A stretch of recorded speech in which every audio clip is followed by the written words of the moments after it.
We're back at it again. It's Lit Book Reviews. With me today, as always, is Barack Obama. I am John McCain, and I'm still bitter. Bitter. Let's just go ahead and... Old John. We've been trying to not get political on the podcast. Let's just go straight for it. Barack versus John all over again. One of the first TikToks I saw when I logged on, it was someone breaking down the 3 worst presidents of all time. Oh, no. It went Jimmy Carter, Barack Obama, and Joe Biden. I was like, so the 3 last Democrats. I wonder who made this video. I'm sure it was a Democrat. Oh, surely. Man. Well, there's Clinton in there. He was before, a Dem. yeah. Before Carter. Or after Carter, sorry. Yeah, after, yeah. So how's your day been, man? It's been good, man. Sunday. I woke up at 11:30.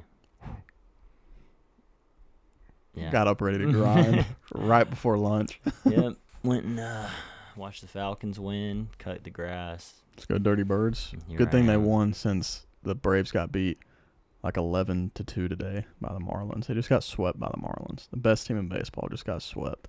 And the Marlins aren't bad, but they're like middle of the pack, I'm pretty sure. I mean, it doesn't even matter. They like clinched, right? So like, who cares? Yeah, they clinched, but I mean, chilling. It would be nice to see him get 100 wins. He wasn't even playing, right?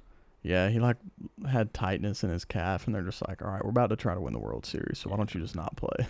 Yeah, I mean, it makes sense. I feel like they play so many games. Yeah. You said you ate some Chipotle? I did eat Chipotle. What did you get from there? Dude, I don't. You do ever eat at Chipotle or no? It's been a long time. It's just I eat like there all the time. I mean, there's Gezzos, so I just end up eating there every time. Yeah, I guess I'm just not used to go. I mean, I like Gezzos. I'm sure I would like it just as much, if not more. But I mean, obviously, Gezzos is a Henry County thing, right? Yeah. Well, I think there's a couple. Well, no, the one that used to be in Locust Grove got closed down, so I think that's the only one now. But the people that own Gezzos own that sweet Auburn barbecue. Yeah. Have you had that? Yeah, I had it with Bruce. Dude, it is good. I feel like it's expensive. Is it? I can't remember. I mean, let's be honest, bro. In this thriving economy, what's true. not expensive right now?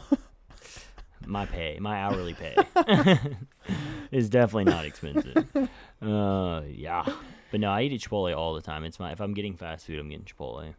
Is that fast food? I don't know. Maybe fast casual. I mean, I usually order it and then pick it up from the window. Oh, there's a drive-through there? Yeah, I mean, I have the app. Because, I mean, if I'm going to eat there, I'm like, I might as well get some rewards, you know? How often are you eating there on a monthly basis, you think? Probably one. Recently, not a lot. Because that bank account looking low. Like and subscribe and comment and everything else that help can us out somehow so make us we money can 10 years afford from more now. Chipotle. Yeah. But I'd probably say like once a week. I don't eat out like ever.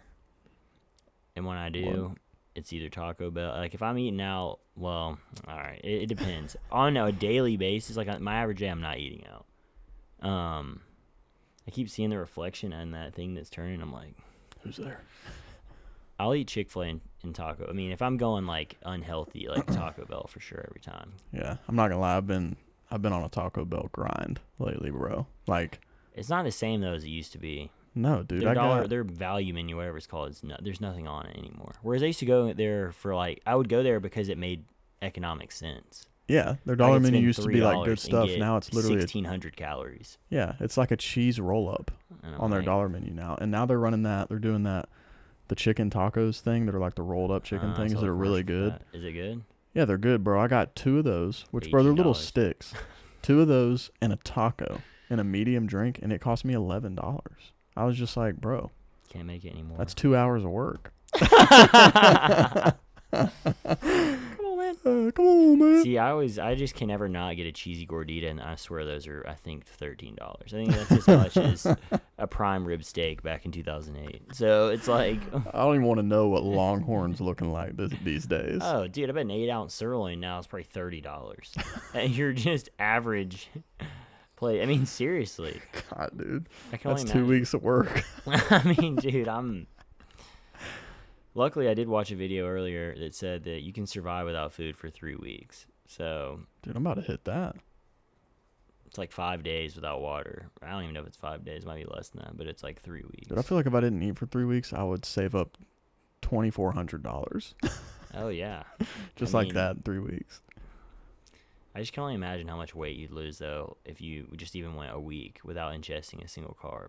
I don't know if I can go 3 weeks, bro. I mean, I'm just saying, all right, so let's third that and go a week. You can go a week without eating any carbs. I don't know, man. Only drinking, like, Just drinking water. Yeah. And, like, I'm sure, you know. Can I hit a smoothie? No. It could be, like, you could drink, like, Coke or sweet tea or something, I guess. Dude, Coke on an empty stomach, bro. You drink beer. Imagine you have beer, as much liquor as you want. 4 days into a fast. You start drinking old fashions, just down like 6 of them, bro. I can go 5 years without eating. I bet if you drink like calories somehow, like I wonder if you like incorporated milk. I bet that'd prolong you to like 6 weeks without 6 food. weeks? I don't know. I'm just guessing. Milk? I feel like. Can I drink eggs? No, dude. Honestly, no. I mean, not now. I mean, I would definitely try that. Like a week. I think I could go a week without food. Dude. I think I could do it. That'd be rough, Dude, man. I like barely. Well, I mean, I like have to force myself to eat these days. So, I mean, I'm sure eventually though. I've never gone for. I mean, I've gone a day without eating accidentally for sure, and probably like into a second day. But I can't think of a time when I've gone like 2 to 3 days without eating. So, I mean, I'm sure it'd get bad after a while. I mean, I was never in war. I can't remember a single time I've gone 24 hours without eating. I've definitely probably gone 24 hours. You don't think you ever just accidentally gone 24? I mean, I don't know, you were busy like doing something. Accidentally? Gone 24 hours without eating? Yeah, I used to do that all the time. When I was in college, bro, playing lacrosse, man, which was definitely that's not the worst time. Dude, we'd have practice, and I'd be tired. I'm like, I'll go to the calf like later, and I'll like go take a nap, and then it's 10:30, and I'm like, oh well. Yeah. When I wrestled in high school, I probably did that at some point to cut weight in 9th grade. Oh well, yeah, dude. I've never understood how wrestling's like legal, honestly, because the coaches are never like, let's get you stronger and bump you up a weight class. They're like, what do you weigh? 165? All right, yeah, we're gonna wrestle you at 138. And you're like, why? Why can't I just wrestle at my current weight? Mean? They're acting like, this is the UFC or something, which what was I about to say? Oh, speaking of, last night was Valentina and Alexa Grasso, a rematch. I don't know if those names mean anything to you, but Valentina Shevchenko is like arguably the best female fighter ever, and she lost her belt like months ago to this girl, Alexa Grasso. Shevchenko was winning the whole first fight, and then Alexa Grasso got her back, dude, and put her forearm across Valentina's face, like right here, like across her like mouth and nose, dude, and squeezed so hard I thought she was gonna like pop her skull. Submitted her, and then last night it was a split draw. So Alexa Grasso kept the belt, but it was technically a draw. Why did they allowed to do that? Yeah, because one judge gave Alexa Grasso a 10-8 round, which I could argue her winning the round, but if he hadn't given that 10-8, she would have lost. And 10-8s are like. So why do they do that? Why do they even allow that? Why can't they issue an extra bonus round? I mean, they fought 5 rounds. All right. I mean, a draw. I've always thought it's a joke. Draws and ties are just stupid in sports. Like, so why did we even play? What was Well, the point of playing? because it's not a point system. It's judges. If it goes to the decision, it's judges. I guess that's also why.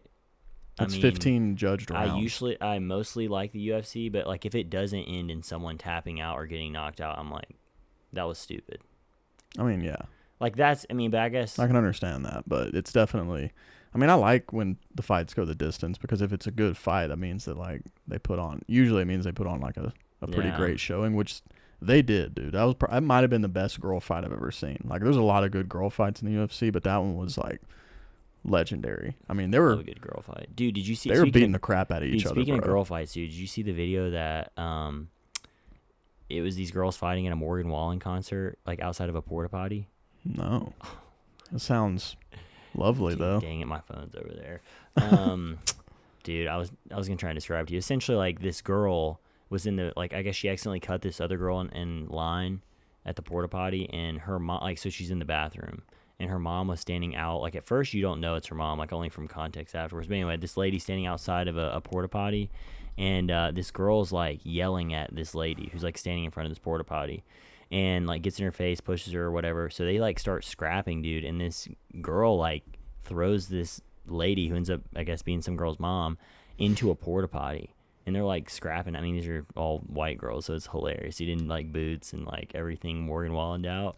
And then this girl's friend comes over, dude, and like I think she's trying to break it up. I don't know, but then it kind of looks like she's getting in there. Well, the lady who like is getting beat up, she was again watching a porta potty. So the person that was in that porta potty eventually obviously comes out, and she freaking grabs both the girls by their hair and like just savages both of them, dude. Like fresh off the pooper. I guess, dude.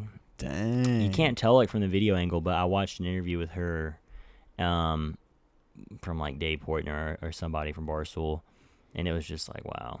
But anyway, this girl like slams. It's like she pulls these girls out by her hair, like kind of rescues her mom, like punches out this one girl, and then punches this other girl, like shoves her back in the porta potty, then opens it and like front kicks her with boots, and then like slams her in there again. I'm like, dude, that's savage. It was very savage. Wow. But anyway, I think girl fights are hilarious. I mean, yeah, they're funny, bro. I took a nap before you got here. I mean, I came out of REM 19 minutes ago. And I can't take naps, bro, especially on a couch. I was having sleep paralysis like an absolute demon-possessed person. And I had a dream, and it was you, me, and Jeb, my younger brother, Jeb, for those listening. And, bro, we're getting, you know those, like, kind of like kiddie trains that you'll see at, like, parks and stuff where the kids sit in a little cart and it's getting, like, biked by somebody? Okay. We were in something like that, but they're, like, really, really long. And we were the only people on it. We were sitting next to each other, so it's, like, 3 columns of, like, you know, pulled little carts, and we're getting drove by a dude in like a motorcycle. All right, we're going down the interstate, and he like gets in the shoulder, dude. He's passing cars, bro, and it's a long line of cars, so we're getting like fishtailed all over the place. And then we come up on a bridge, and like part of the bridge is like out, like of course it just got destroyed in, you know, the Avengers battle or something. And bro, the guy like freaks out trying to correct, and he like gets unhooked, and he flies off the bridge, but you and me go to the left, so we're safe, dude. And Jeb's cart went to the right, bro, and he fell off the bridge. And I was just on the phone with Taylor telling her about it, and she was like, wow, you're like subconsciously like dealing with the fact that Jeb's moving out and that you're not going to be living with him anymore. Because my little brother just got married. Shout out. Congrats. Fun time. I was the best man. You were a groomsman as well. That was fun. But anyway, dude, I was like, wow, that's like actually probably kind of what it is. She's Joseph, dude. And I mean, I kind of miss Jeb. He's been gone on his honeymoon all week, and I've been like, you know, where's my boy at? Where's Ezra? So anyway, that's where we're at. Here we are on this fine Sunday. The Braves are clinched. The Falcons are doing well so far. UFC's been kicking. My fantasy team, my first year in fantasy, and I'm about to go 2-0 if this game goes as it should, or these games go as they should the rest of the day. I just drafted people I've never heard of except Mike Evans. I was like, oh, I used him on my team that I made on Madden 08. Yeah. But anyway, let's, as they say, dive in. Today we're talking about The Shadow of the Gods by John Gwynne. I don't know if you have the Goodreads pulled up, but if not, I'm going to do it right now. So I just finished this book a couple days ago. You finished, how long ago was it? I don't know. Let me look on old Goodreads. It's probably been 2 weeks. Maybe. Yeah. And you've read John Gwynne before, right? You've read some of these other books up here, correct? I have, yeah. So I've read here's a quartet called The Faithful and the Fallen. I can't remember which one is first. Maybe Malice? Yeah. It goes Malice, Valor, Ruin, Wrath. And then there's a trilogy after that in the same world. But anyway, those 4 were really good.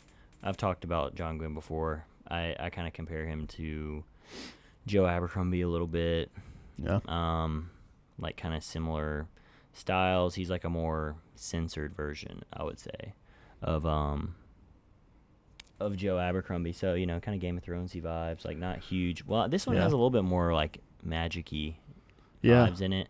It's a very Viking, like with magic setting. Yeah, this one's definitely more Viking. His other ones are more medieval. They're more in the Song of Ice and Fire vibes. Yeah.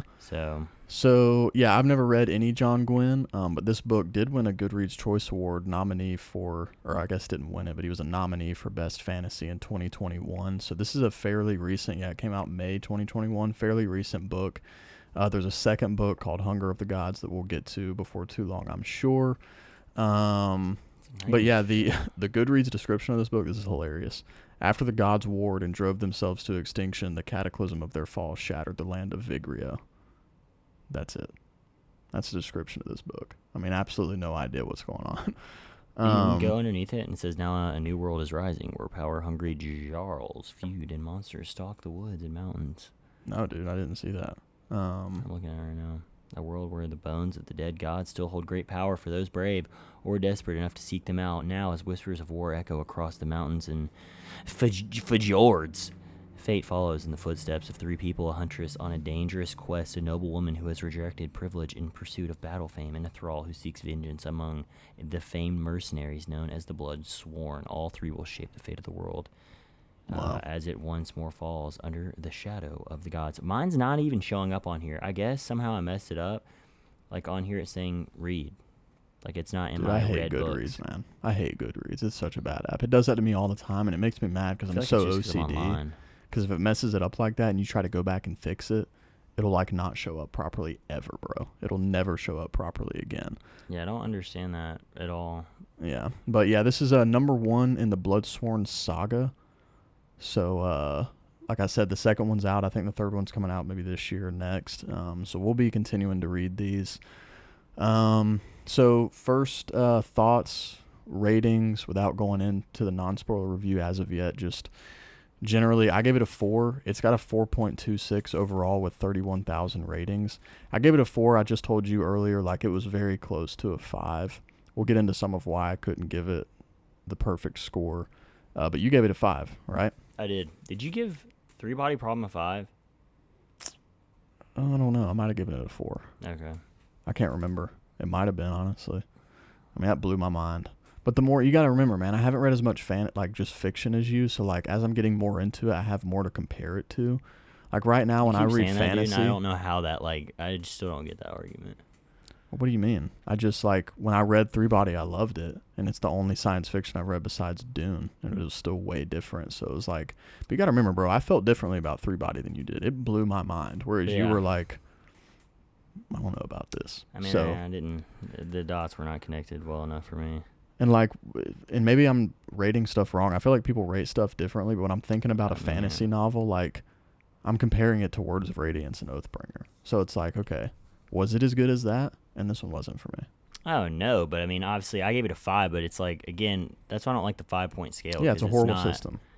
On a scale from 1 to 10, I would give, the Words of Radiance or the Stormlight Archive, all those books are, over 9.5 for me, whereas this is, I would give this an A5. Give a 9. I'd give it an A5. Right at a 9. Yeah. For me.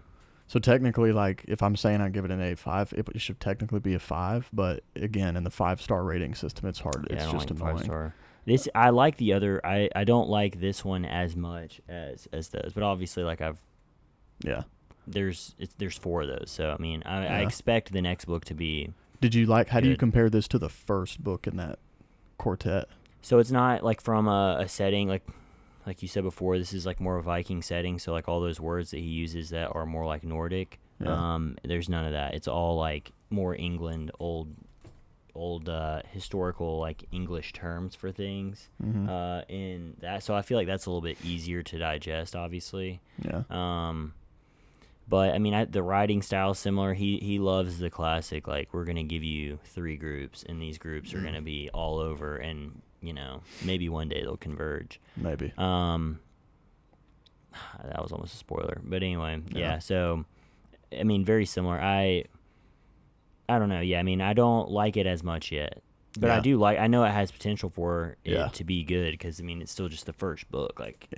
For sure. You can only do so much in the first book, so I think the second book is going to be exponentially different than the first book, just from how it ends off. But no, I mean, I really like.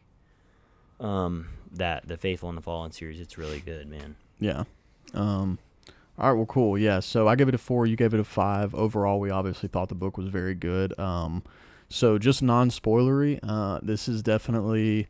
So again, you've read a lot more fantasy and fiction than I have, so I have less to compare it to, but I feel like I would definitely recommend this to people and just like if I was talking to someone and they didn't want to get into the Cosmere or the 1,300 page Stormlights, I would say, okay, maybe you'd be more into like something that's a bit of a quicker read, like not as much, like the world building's good, but there's not so much stuff where you have to go, wait, what does that word mean and what is this, and like there's good world building, I think, but not anything that's like so deep that you're kind of lost at times. Like it's pretty straightforward, and he does a good job of like reinforcing it throughout the book, like what the past like major thing is, which it's on the back of the book, so it's not a spoiler, but like the gods falling, like getting into this huge war and all going extinct, or so the story goes. I mean, that's kind of the main world building piece, is that past event, and then you're just kind of in a Viking world from there. So like you said, you like there's a lot of fjords and like ships, and like just you're mostly in like port towns that you reach from the water. But overall, I really like his writing style. This is definitely like, again, just in comparison to what I know, in comparison to something like Sanderson, this is way more violent, dude. When the first character gets a bloody death in this book, I was like, dear God. I mean, that was gruesome. Yeah, it's not YA. So, I mean, that's why, you know, I don't know. I prefer more writing style like this. Obviously, I do love Brandon Sanderson, but that I just don't think that is for everyone. Like, someone like my dad is way more, I mean, he's already read this series. They're just more likely to read it because it is more tangible, like you said. It's more traditional fantasy, I would think, whereas, you know, like what you've read is more like epic fantasy. Yeah. So it's not the same, like, I mean, because that's not the same as a Song of Ice and Fire either. It's not even close, I think. Right. Whereas this is more on that realm, which I feel like most fantasy is like this. Would you consider this grimdark or no? Is this just normal fantasy? It's probably close. I would say it's not, but it's probably only the reason I would say it's not is because he always has, like, the difference between John Gwynne to me and Joe Abercrombie is John Gwynn's always going to have a character with, like, extreme honor.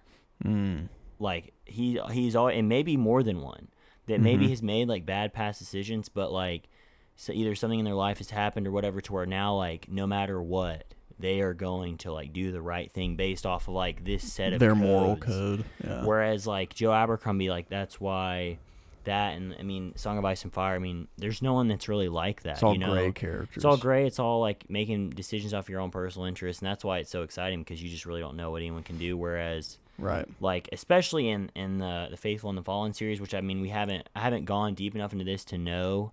I mean, I think that there's people that you'd think that of, but then he also does, like, switch it up. So that is what I like about John Gwynne, is when you think, like, oh, this is the guy who's, like, always going to do this, then, you know, he's a big switcheroony guy. Yeah. But I don't know, it is close, but the other reason why too is, like, he doesn't cuss really at all.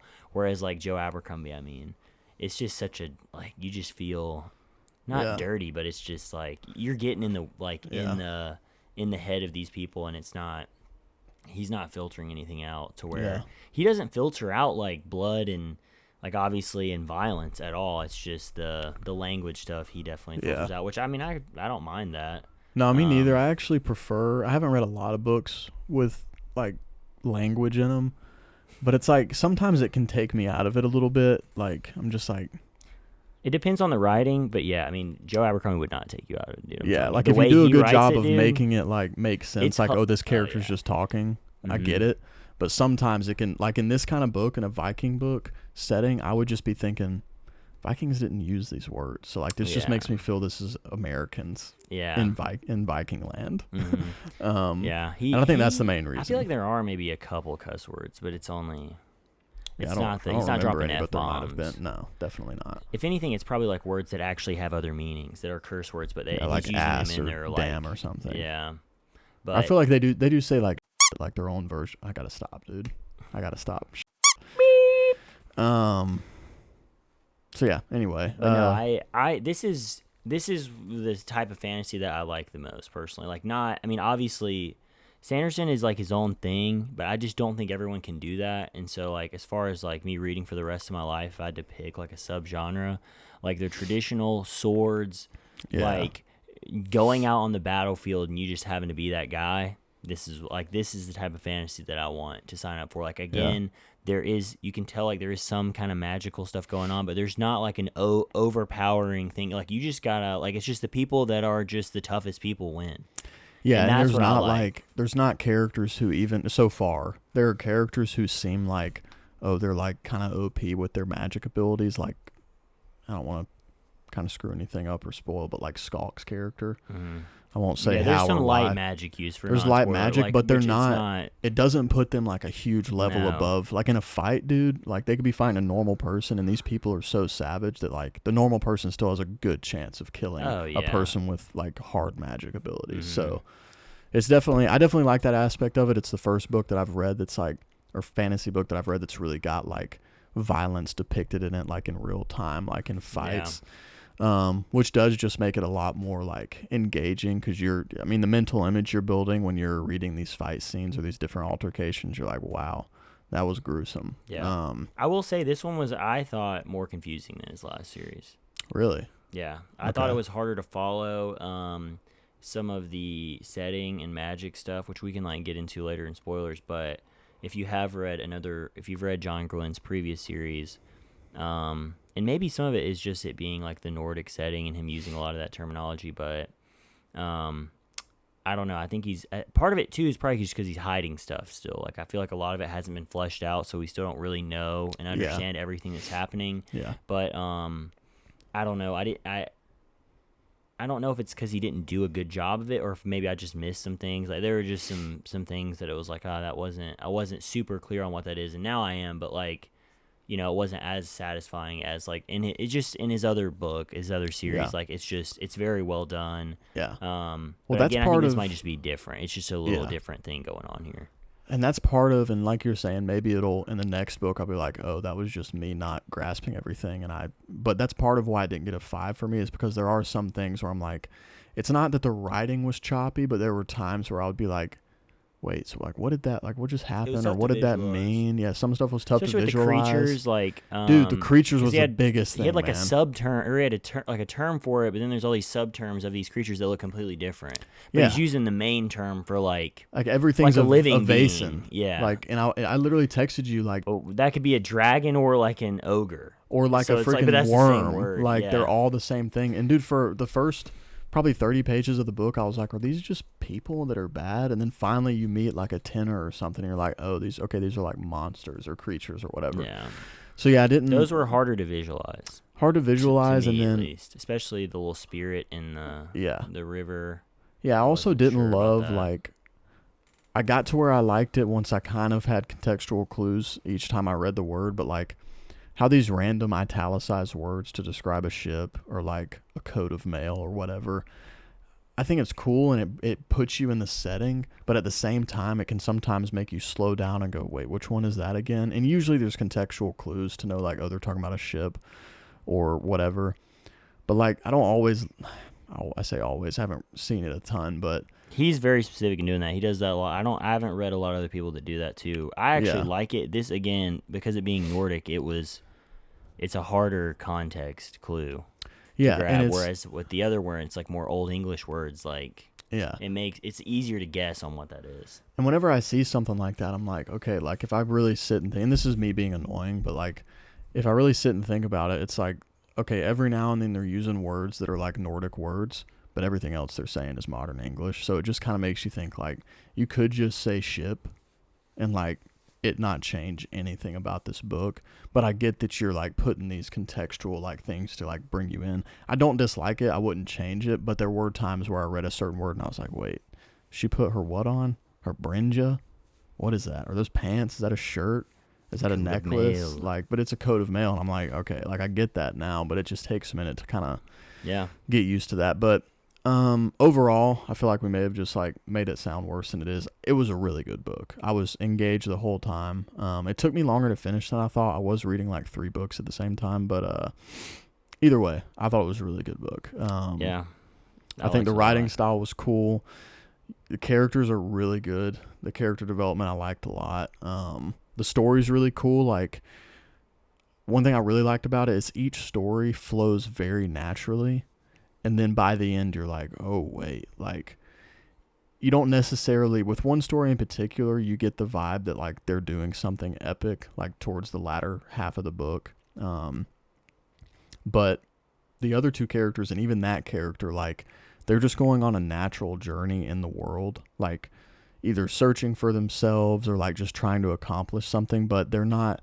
None of your main characters are major players in the world. They just kind of start getting swept up in things, and then by the end, there's like this huge just explosion of a moment. So I liked that because you can relate to each of the characters. You can understand like why they make the decisions they do. I feel like one of them probably is a major player. Oh, yeah. Oh, I wonder if we're talking about the same person. We probably are. But anyway, like I do like what you're saying, though, too. I agree. I mean, yeah. He gives you a good job, and he did again in his last book. He keeps the same exact writing style where it's like 3 completely different POVs of like 3 completely different people who have like different levels of power, and their journeys are completely different, and then their motivations are all 3 like completely different. So it's not like a copy paste like thing. Yeah. And he does a good job of that too, of doing that. But then, like you said at the end, it's like, oh wait, you can kind of see where things could potentially mesh up. Right.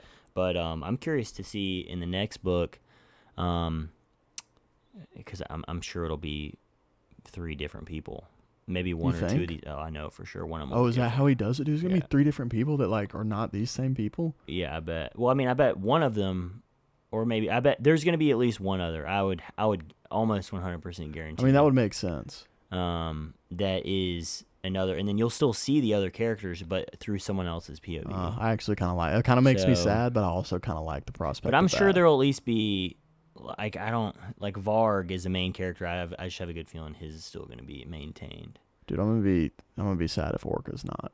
I'm gonna be pretty hurt. But I feel like she might, because of the end of the book. Like I can see, and that almost sounds like a spoiler, but it's not. I could see how it could shift, and you still get like.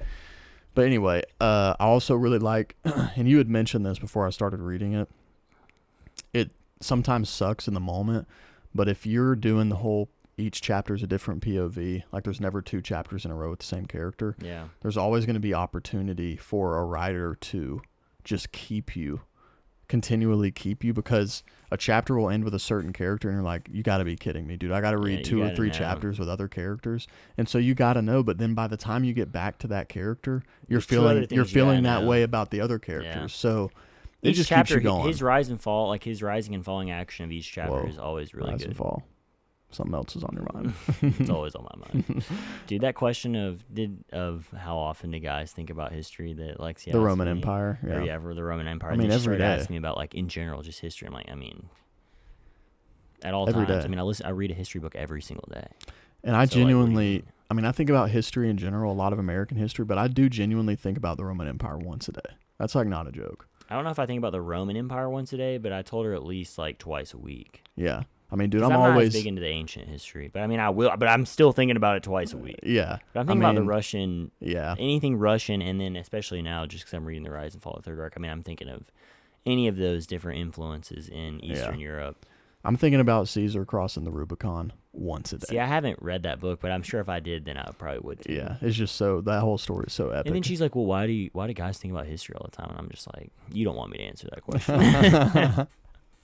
We're trying not to repeat. Well, yeah, exactly. There's just so many lessons and all that stuff, but it's so good. But anyway, no, but this book, I like that. I like how each chapter it is. I think it's the same in the Song of Ice and Fire, where each chapter is someone. Sure. I'm pretty confident it is as well. So I like that. And then just like Jesse said, each chapter. I mean, basically each chapter is like ends on kind of like a mini cliffhanger. Yeah. So, which he does such a good job with that.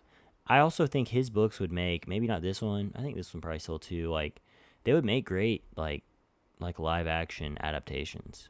Especially his other ones, because there's not too much going on that's crazy. It's more hand-to-hand combat stuff as far as that. But, I mean, also because no character is safe in his stories, like, for real, no character is safe. Because, like, when you really look at the Stormlight Archive, non-spoilers, but not many people have died that are main characters. And so I feel like that might we've change, had some close calls. I mean, I kind of hope so, because I like that. That's why I like Grimdark a lot, because, I mean, even in this book, just to kind of like, if you're thinking about reading this book to get you to read it, I mean, in the first couple chapters, someone that you think is going to be like in this book the whole time gets killed, and it's like, he sets the stage for like, all right, who else is dying? Yeah.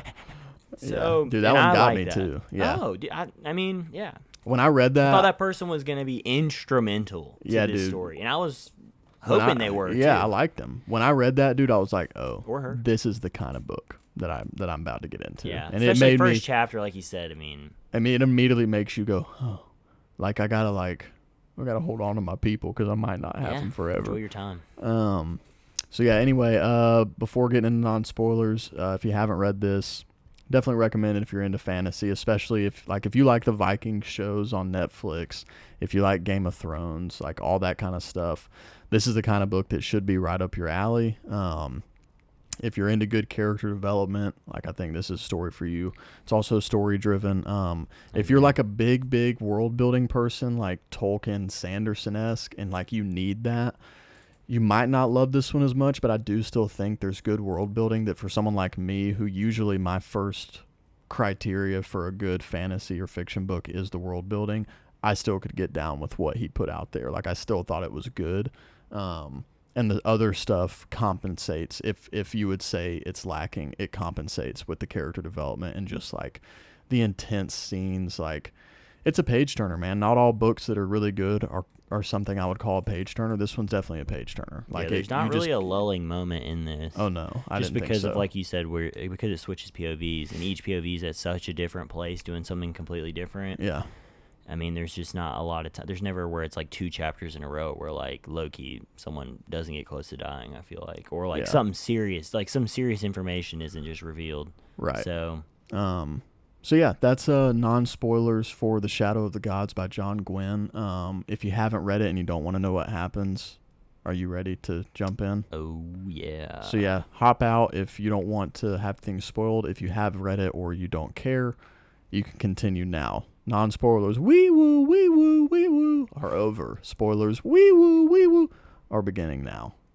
Dude, I gotta stop myself from always wanting to jump to the very end when we get into spoilers, so I'm gonna wait. But dude, that last chapter, or no, second to last chapter. No, last chapter. It's Varg's POV, but it's about Orka, and I was just like, all right. So let's start from the beginning. So I believe the book starts out with Varg. Orka.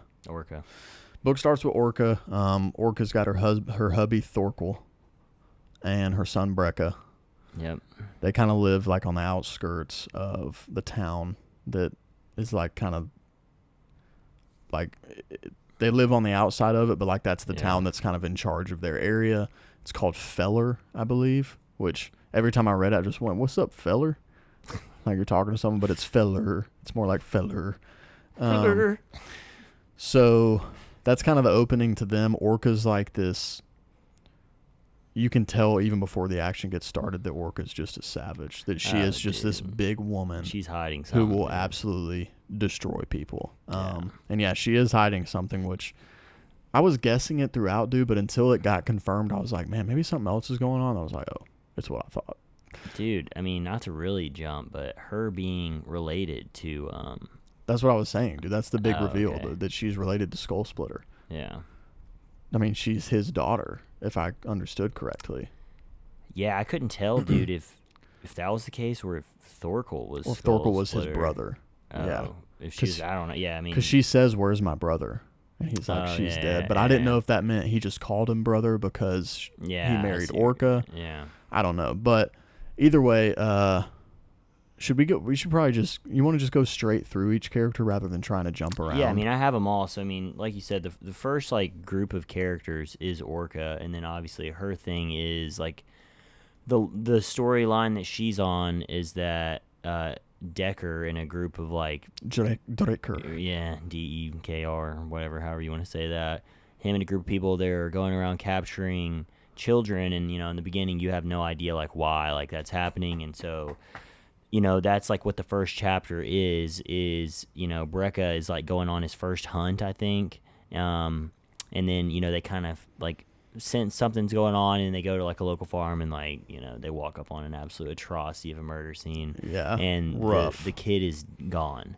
And so then they're the ones who go to report that to the local town, and that's when you meet the biggest douche lord of all time in this story. Guavar. Yeah, dude. Which that is the classic John Gwynne thing, man. Which I think I told you this too, dude.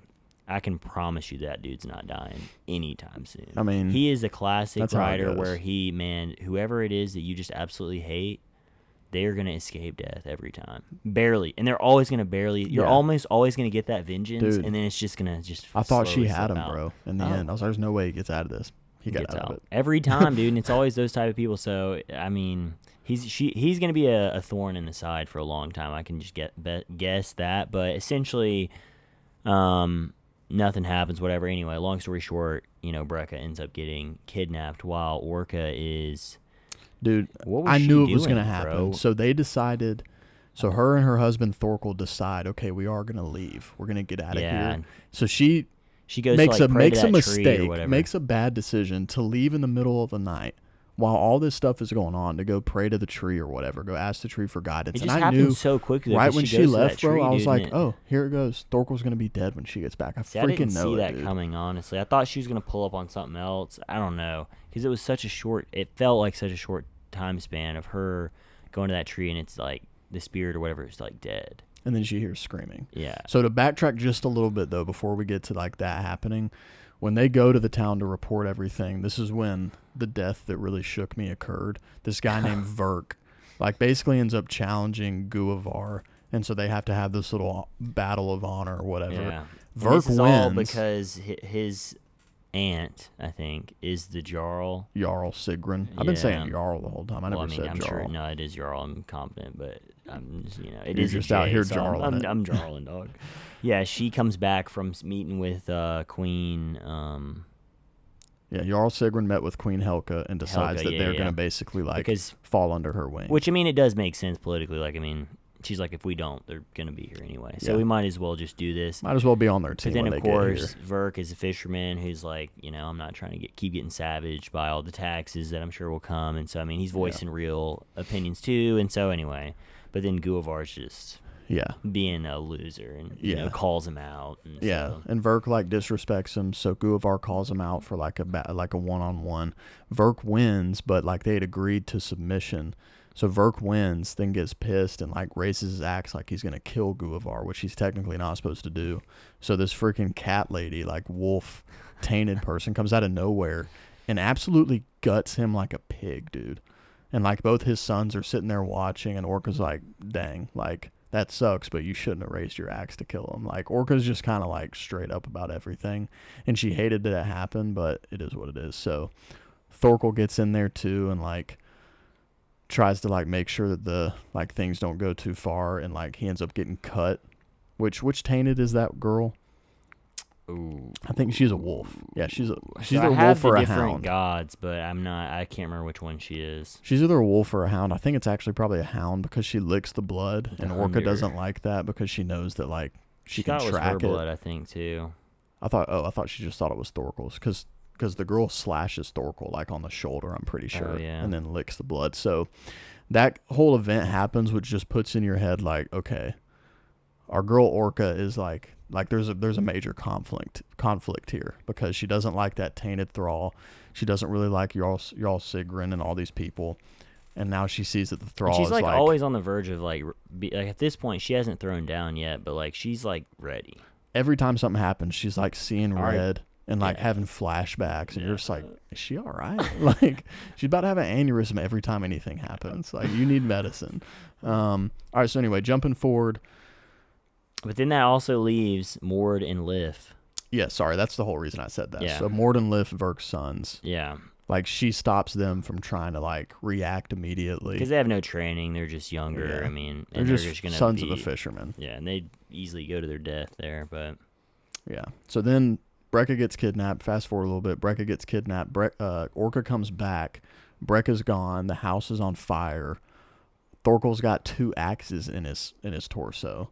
He's still and alive. Dude, such a sad death scene. Dude, it's so I don't want to use the word cliche, but the stuff he says just hits so hard. He says, "I'm sorry," and he's it was just so sad. And you can tell though when Orka pulls up, it was a 1v like 25, and there are about 24 bodies in the house. Yeah. Like, he killed so many people. Yeah. So then you get the confirmation that he was like attainted, because it's like there's no way somebody did that unless they're like an absolute savage. Which, so yeah, he's which you had a feeling. I mean, it wasn't a surprise. Like, no, yeah. I mean, you knew these people like were probably about it. Yeah, especially because Thorkel, like. I don't know about you, but whenever you read about a guy who's like just super jacked and like massive and has like life skills like out in the woods and stuff, but then is all of a sudden like super humble, it's like, you got something else going on, bro. You're huge and can clearly probably kill somebody, but you're humble. You must have serious skills, dude, because you're not projecting on anyone. No, you're not compensating. He's not. He's the opposite of Guavar. Guavar. Yeah, however you say that. Whatever. I have no idea. So.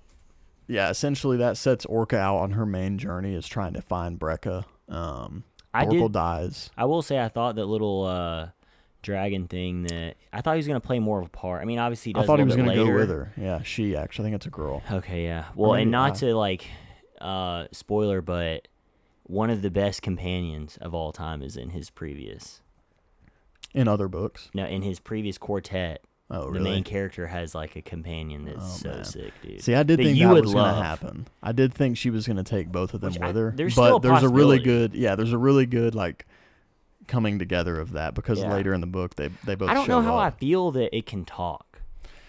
Yeah, it's a little weird, and it can pick stuff up. Like, I always feel weird when I'm imagining this like small like. It's a dragon right? thing, okay, but they're like only like. Like, wingspan is only like this. Dude, I thought it was going to... I thought for sure it's like, all right, dragon on the front of the book. He finds this little thing. I thought that was his dragon, bro. Yeah. When he finds a dragon, I'm like, oh, that's his dragon on the cover. And boy, was I wrong. Yeah. That's not his dragon. Not hard spoilers, but the main character in this... I mean, you want to talk about a savage of a companion? I mean, he has an absolute savage. And speaking of the cover, dude, the little person that's on there, I kept trying to figure out, like, what character is that? Have I met them, dude? And it's like, no, you haven't. And when they show up, they're not there for long. Because that's one of the three sisters that was like keeping Liekrifa down. Yeah. And you didn't get to know her. So that sets Orka out on her journey. She has some cool scenes. I think Orka's my favorite character. It's either her or Varg, but I think it's Orka. Mm-hmm. Because hers is just such a... And Varg's is too, but hers is just such a singular personal story, dude. She is just trying to get her son and back. You feel for her. I mean, yeah, dude. And especially because you can tell they're trying to mind their own business. Yeah. Clearly, they did some stuff before. Oh, yeah. I mean, they were out there for a reason, like kind of running, I would say, away from trouble, because you can tell. I mean, I'm sure we'll learn, but they were killing people 100%.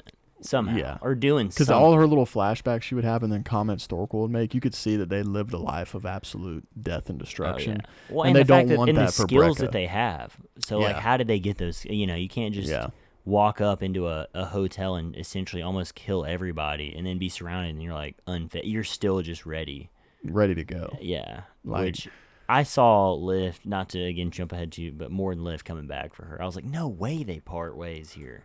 I wasn't sure, but I thought they would. I'll tell you what I didn't see was Mord taking that L like he did. That was rough, dude. I mean, that Guavar, dude, in the end. Oh, him getting killed? Yeah, dude, he's freaking tied up, and he stabs him in the gut. I'm like, dude, you're such... Dude, again, it's been like 3 weeks since I've read it. So what happens again? I've kind of... When Orka shows up, like... To she had already found Drekker once, then Mord and Lift like pull her out of the situation. Like kind of wall city type of thing. Yeah, but then she pulls up on the Grimholt area. Yeah, and she gets what's his face is there. They go into the woods. A little quick detour happens. Yeah, spiders and ravens show up, and then as they're trying to get out of that spider situation, she gets caught by like Skulk. Oh yeah, I remember now. Yeah, because he pulls up in the thing, and then that's when she goes ape. Yeah, she starts going ape, but then Skulk gets her, knocks her out. She wakes up, bound up. Mord and Lift. No, I'm saying when Guavar kills she goes ape for a little bit there, but then she like really goes. Oh, that's when you're like, oh, she's for sure tainted. Yeah. Yeah. So anyway, we kind of jumped forward a little bit. It's just such a classic move by one of those characters. It's like, oh yeah, this isn't going to be a fight at all. Let me kill a guy while he's tied down. Yeah, it's dude. Like, and then another character who you didn't hate at this point, does the same thing, bro. That death probably hurt me the most, dude. Agnar. But we're jumping around. So Orka, her whole story I think was probably my favorite. Hers also though had some of the lulls in it because they're just kind of traveling and laying low a lot of the story. But I still really liked it because I just really liked her character. But essentially, I felt like I mean, this could be wrong. I don't know how you feel about this. I felt like she had the fewest chapters. Do you feel that way or no? Either I feel her like or Varg, dude. Varg ended up. Oh, there'd be a few definitely scenarios I feel where like I was reading. it'd go Orka, Elvar, and you're That's like, bro, true. did That's Varg what it's die Varg. off page? Like, what's happening right Yeah. now? So yeah, Orka's story is basically her trying to like pick up clues, and she finds out about this Drekker guy, and that ends up being like the guy she's like trying to get information from.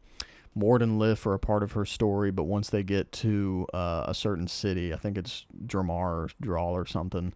I mean, God help me trying to remember all these city names. Yeah.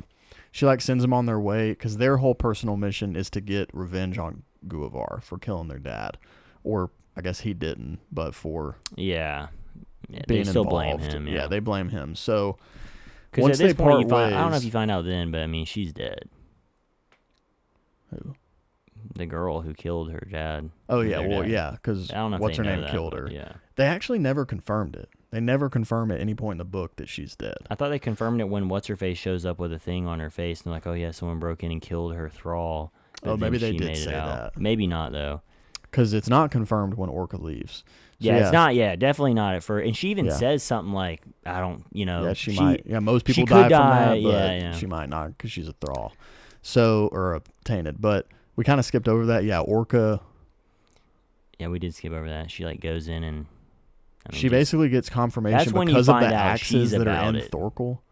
She has like confirmation that like the thrall was involved somehow. Yeah. Or she just assumes because the thrall licked the blood that like there's no way anybody found this out here like unless these people told. So she goes in, breaks into Jarl Sigrun's sleeping quarters, kills like the lover that's in bed with her, which is the thrall. Yeah, it is classic. I mean, just pulling an absolute Thomas Jefferson. Slashes Jarl Sigrun, like opens up her face, basically stabs the thrall in the gut, and gets Drekker's name from the thrall. So that's when she goes on her mission. She ends up finding Drekker in this place, busts into this like ale house, and kills like 7 people. Like, yeah, and it was 1v15. I love too it was the kind of the comedic relief of her like continually telling Mord and Lif like, hey, you know, it's more about the long game. You really got to plan something out, a good plan. And then finally they kind of call her out and they're like, yeah, just like your plan where you just go in and just kill everyone. Yeah, like seems like a real like thought out plan there. Yeah, and she's like, all right, you got me. Yeah, do as I say, not as I do. Yeah. But yeah, so she starts fighting Drekker and all his boys, and like is probably about to get killed. Like Drekker's like choking her out, about to like crush her neck. And then Mord and Lif come in on horses. After they've separated, they come in, swoop her out of there, get going. They end up having to leave, though. They find another guy, get some information from him. They're going to leave. Then, obviously, they get run out because Sigrun and Guavar, they end up showing up because they're in the city wherever Queen Helka's at. So then they end up running, over the river through the woods, and that's when they end up finding, that walled city, which is, I should know the name of, I think. Yeah, the Grimholt, yeah. And in chase of trying to find the kiddos, which this is when I really did start thinking, okay, especially once, not to like cross over to another like POV, something else going on, but with when what's-her-face, Elvar? Yeah, when Uspa, her son, thought it was Oopsa. Bjarn. Which, talk about a bad name, dude. They call kids Bajarn, and she named her kid Bajarn. One letter different. She basically named her kid. Yeah. So sorry, he gets yoinked, and it's like, why they do that? It's like, you're trying to figure out why, and then I don't know. It's at this point when you kind of start connecting the dots. I'm like, all right, she definitely has to be Orka. That is somebody, because why did they take Brekka? Like, what's the point? Like. And then it's like, all right, they have to have some powers, or be tainted or whatever. And so that's definitely when I started thinking that. But having the crossover to where when they show up there, get captured, they do the whole spider thing. She ends up, I think, letting somebody go maybe during that, not killing someone, because I think Mort or Lift or someone was like kind of asking her why she always like kills everybody, right? Or am I thinking of something different? I don't remember that. I don't remember her letting dude. I don't think Orka let anybody live. Ever. Yeah, because she definitely killed the one dude after she told him she was gonna let him go, and then they like kind of called her out on it, and she was like, "Yeah, she interrogates that dude." She's like, "I did free him." Yeah. From his body. Yeah. and she just drops her axe down right on top of his skull. Yeah, it's like, he did not survive that. No, he's dead for Maybe sure. he should. But anyway, the crossover being Skulk being there, like I'm still so confused about that storyline. Well, they didn't really explain. There, which I'm sure will, I mean, obviously next book. They didn't explain how that ended up, like how he got out and how Varg didn't get kidnapped, whatever. But, okay, so to close out Orka, she chases Drekker all this way, and then Guvar ends up catching up, but they pretty much lose him by the end of the book. Like, no, what it is she, like, cuts free. It's because Brekka,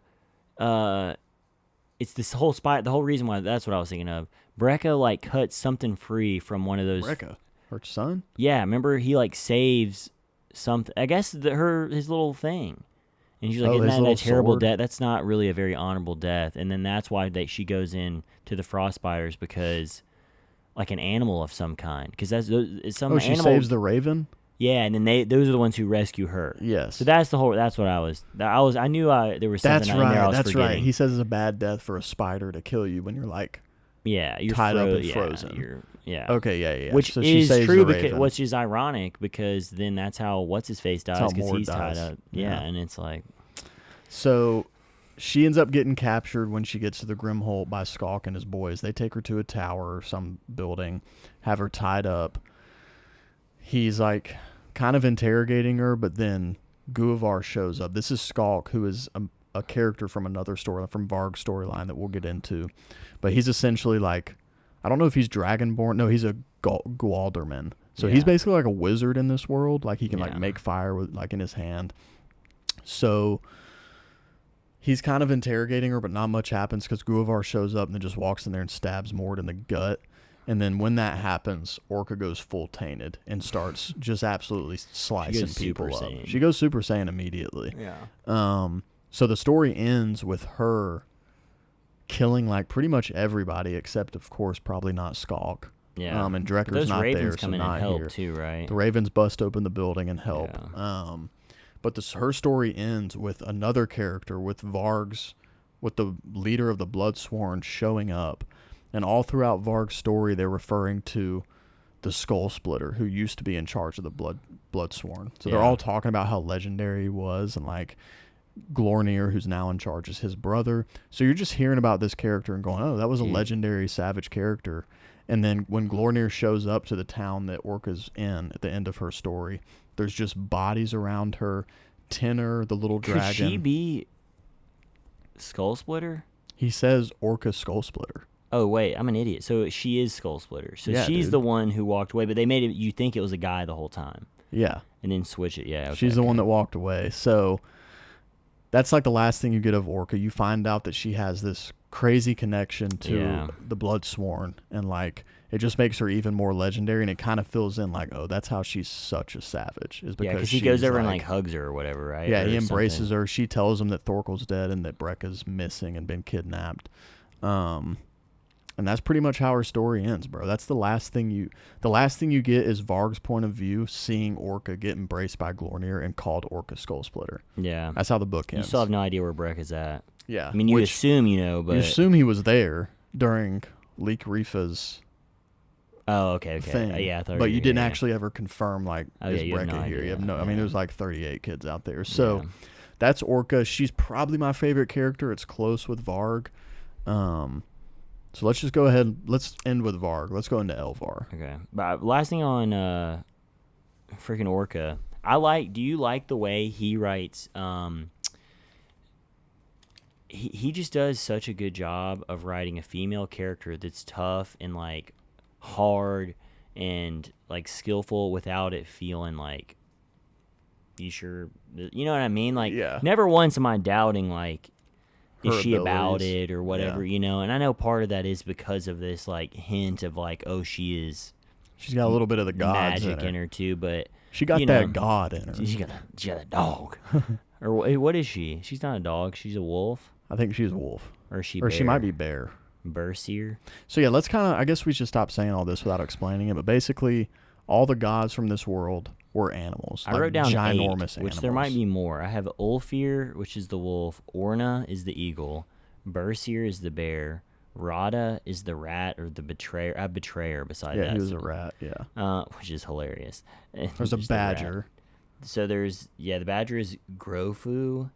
And then Lick Rifa is the dragon. Reefer is the fox. That's the one I am. I'm going to go ahead and tell you. I'm a fox. And then Hunder is the hound. Yeah. So I feel like there's probably more like probably Well, and then you minor ones, have, but there's no children of this one that are tainted, but then you have Snaka, the snake, who is the father of all the gods. I didn't have that on here. No. Yeah, Well, there's no okay, tainted that or- they're snakes that are Snaka children. But basically, a tainted is a person that has blood of the gods in them. Like all the gods had children, which don't know how that worked, but they were, I guess, humans. Well, because, I mean... Oh, it's because they can turn into people. Yeah, I mean, at the very end. Oh, I forgot. Yeah. There's That's some, right. yeah. So that's so cool. I was wondering that the whole time. There's just giant animals that are gods, but it's cool that they can like turn into like And hide humans, amongst basically. people? Yeah. Wait. I don't know. Whoa. We got a couple heralds out here. Maybe, bro.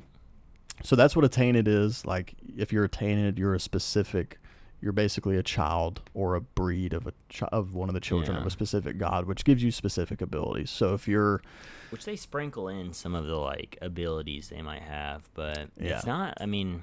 like it's a not like you have a hound, hard like can list. hunt really good Yeah. and like smell stuff. Well, and another thing, too, that... Thorkel was berserker. He was a berserker. He was Yeah. a bear. But something that we didn't talk about, which, I mean, you haven't read The Wheel of Time, so this may not feel like a ripoff to you, but the thrall collar felt like a slight ripoff for me, because there's an element in The Wheel of Time where there's another collar as well that they put on. There's like a magical sect in The Wheel of Time of these women that have like, they're like witches essentially, and there's a group of people that put these collars on these women, and then they can control them with the collar. I mean, it's the same exact concept. Yeah. So I did like though how I like it, but it's just I had read it before, so it's like I thought it was cool though how all thrall collars are made from the chain of the dead wolf god. Yeah, so there's a similar concept too in Wheel of Time as well. Not that specific from a god, but like it's not just any like piece of chain. It's there's something special about it too. But so it was tough for me not to like think about the Wheel of Time like when I was reading that, because it was, I mean, basically exactly the same. But he did do it in, I guess, a fresh enough way to where it wasn't like too much of a ripoff for me. But anyway, that was something that I forgot to mention when we were talking about the first part. Yeah. Okay, so that's Orka. That's the tainted. Kind of gives you more of the backstory that we skipped over. So let's go to Elvar. So Elvar is the second of 3 POV characters. She is with the Battle Grim, which is basically like a mercenary group. And her story just kind of starts out like she's rowing somewhere. They're getting stuff. The first thing that, or maybe it might not have been the very first, but like the thing that kind of really propels their story is they are capturing a tainted bear boy, a berserker, for a Jarl who you find out is her dad. You don't find that out till she gets there, but yeah, essentially that's what her story is. They catch this berserker guy. He has a wife who is and kid Sador witch. They have a kid, and so they capture berserker boy. I forget his the name. wife too, dude. Dude, she's sick. Oopsa. Yeah, but then also like her connection to Yeah, dude, she's sisters with Vol. Yeah, dude, lots of connections, dude. That was cool because you don't find that out till the very end. I when think might Vol be the says last it. chapter. It might have been. Might have been the last chapter. So, anyway, so they capture this tainted bear boy, berserker, his and family. satyr witch, which I was saying Her husband satyr. Barrack. That's right. So they capture Barrack and He's Oopsa a and bear Yarn. as well. Yeah, he's a bear. And that was a really cool scene when they find him. They're like next to pond of fire, And she fighting a throws something troll. in there, yeah. She throws the book in there, which you later find out, like, which kind of is the main thing of their story, is basically telling you how to get to, like, basically where Leek Rifa is, like right above where Leek Rifa is being chained, and where a bunch of the gods died. So Elvar's kind of thing is, you know, she wants battle fame and she wants glory, but then you find out like she chose that over being like a princess essentially. And that's why, yeah, she wants to make her own name for it. She Yeah. doesn't just want to be like, oh, I'm Bill Gates' son, so, you know, you'll only think of me as that. Yeah. She's pulling a, dude, I'm such an idiot. I swear to God, I think I have Alzheimer's. But who voices, you know, who's Wilson? Tom Hanks? His son, Chet, dude. How he's just trying to be his own guy, dude. I swear that's a bad example, but that's just what I think of. Like someone who's comes from a line of whatever, but they're trying to be something. They like just want to be something so different to have their own, you like know, Prince thing. Harry. Exactly like Prince Harry. But yeah, I mean, she's all about that, the battle fame. Yeah. Which I liked Elvar. She was the one I was least interested in throughout the book, but I did still really like her story. She's got Gwynne at her side at all times. Loved Gwynne, and you find out that he's basically made an oath to like protect her and go wherever she goes because he was like really liked her mom. It has to be, dude. It's a Snape aspect. It is a Snape, dude. That's such a good reference. He is a Snape character who loved this girl's mom, and since the mom is dead, he's just like, well, I'll just take care of you and like do whatever say you that? do. I'm just assuming that. They didn't say he loved her, but there is a brief reference something about to her mom. Her though, mom. Yeah. Like, which who knows? Maybe they were just good friends. Maybe his mom was just, I'm maybe they're assuming brother the and same. sister. Who knows? Maybe. I was assuming the same thing, though, too, that it was Yeah. he loved her. Yeah, because you get the vibe that her dad, Jarl Store, is like Maybe kind of not a the best douche, guy, like yeah. not a great guy. So, anyway, they go to sell Bracker to her dad. And this whole thing happens where she asks like a dead head, like a giant's head, somehow still alive because he like got snake blood in his mouth or something. Yeah. She asks him like what she should do after her dad offers her to like come back and have her own like war band and all this stuff. She ends up deciding to stay with Agnar, which you kind of get the vibe that I didn't know what decision she was going to make, but once she finds out that Upsa knows how to get to Oskutred, which is the place they end up going, she's like, all right, I'm staying with y'all. I want to go there. Well, then she also kind of has to, though. Doesn't she, like, swear a blood oath? Well, before she swears it, though, Agnar's like, she says, I heard what she said to you. Like, I want to be involved in this meeting. And he was like, you have to tell me what your decision is first. Like, if you're staying with your dad, you can't be in this conversation. She's like, I'm staying with you. So then they all make the blood oath to, like, find her son. Which the blood oath is crazy. She says, all right, we're going to make this oath, and I'll take y'all there first, but if y'all try to not find my son afterward, your blood's going to boil, and you're going to die a painful death if you take this oath. And it's just like, sheesh! Like, I don't think I want to do the blood oath. That would be me. I'm going to pass. I don't want to find Oskutred, and I don't want to die with my blood boiling. Come on, man. So that's pretty much Elvar's story. She's a really good character. Like, definitely, like, honor and, like, kinship with the Battle Grimm. She really likes Agnar. Kind of looks up to him like a father figure, it seems like. Which at first, though, she kind of gets some doubts because of her dad saying basically how... Calls him a whore. Yeah. Just for money, basically. Yeah. They're not truly honor-driven just because of, you know, his motivation is purely money. Yeah. But they are. Like... Yeah, they are, for sure, in their own way. Yeah. So... But then, you know, there is someone else in that group, too. Bior? Mm-hmm. Dude. Did you so see she that starts... coming, brother? No, I did not, and it... Dude, I don't... That it was the too toughest easy. death for me. It was too easy for me, so I did see it, but he didn't die, did he? Agnar? No, I thought you were talking about Bior. Oh, yeah. Oh, bro, yeah. He stabs a spear through Agnar's You think mouth. he's going to help, bro, and it's just like, oh, thank God, Bior, he's so honorous. Dude, that one hurt, because Agnar, like... So, to skip to that point, like, they make this long, arduous journey to Oskutred. Like, all kinds of stuff happens. They get attacked by a bunch of dragons. The Raven Feeders, they're the ones who came in and attacked them. Yeah, and this whole time you're like, oh, man, Bior's, like, pissed that What's-His-Face got taken, and you think the one dude that, like, hung out with him who got killed, he was, like, kind of beat up about it, and you find out Thord, he's the one that killed him. He killed him, yeah. So this is a guy that Elvar ends up like hooking up with. Like they become like a thing and start having sex in the bushes and stuff. And when you get to the final battle, like the final like stuff that happens, Ilska the Cruel shows up with her raven feeders. I saw that coming, bro, from a mile away. I knew that they were just leading them there, but I didn't know the Bjor thing. Obviously, like he like led them there. He was the guy, yeah. Which, I had no dude, idea. that reminds me of one thing, dude. Who was it? Was it Varg? We'll have to. Never mind. I'm gonna wait till Varg. Remind me about a conversation that Varg overhears that I don't understand what happened. So, Elvar's Battlegrim show up to Oscartread. They're like about to like start pillaging or whatever. Ilska the Cruel shows up, and she basically, before they fight, she says like, let's just do a one-on-one to see who gets this. And Agnar's like, let's go. And so her brother, who is tainted, is the one that fights. Agnar almost gets killed, but then pulls a sick move where he shoves his broken shield through like under the mouth of the tainted and kills him. Yeah. And he falls to his knees, dude. And you're like, wow, Agnar. Yeah. And then Bjor, Elvar's boyfriend, walks up. Agnar reaches out his hand thinking that his boy is about to help him up. And Bjor stabs a spear through Agnar's mouth down his throat. And I was you just think like, about how sick of a scene that would be in live action, like in an adaptation. like on an HBO show. Like, dude, it'd be a good show, man. This is different than well Stormlight, where you could not do Stormlight live action. Magical. Yeah. This dude would be a perfect. good dark show. Oh, like yeah. so good. Like it's very Game of Thrones-esque as far as the Yeah. violence, like the dark story. Mm-hmm. Like I was always picturing like gray backgrounds. No, it was never sunny. In the my sun, mind. the sun's not there. No, it doesn't exist. No, it's always overcast.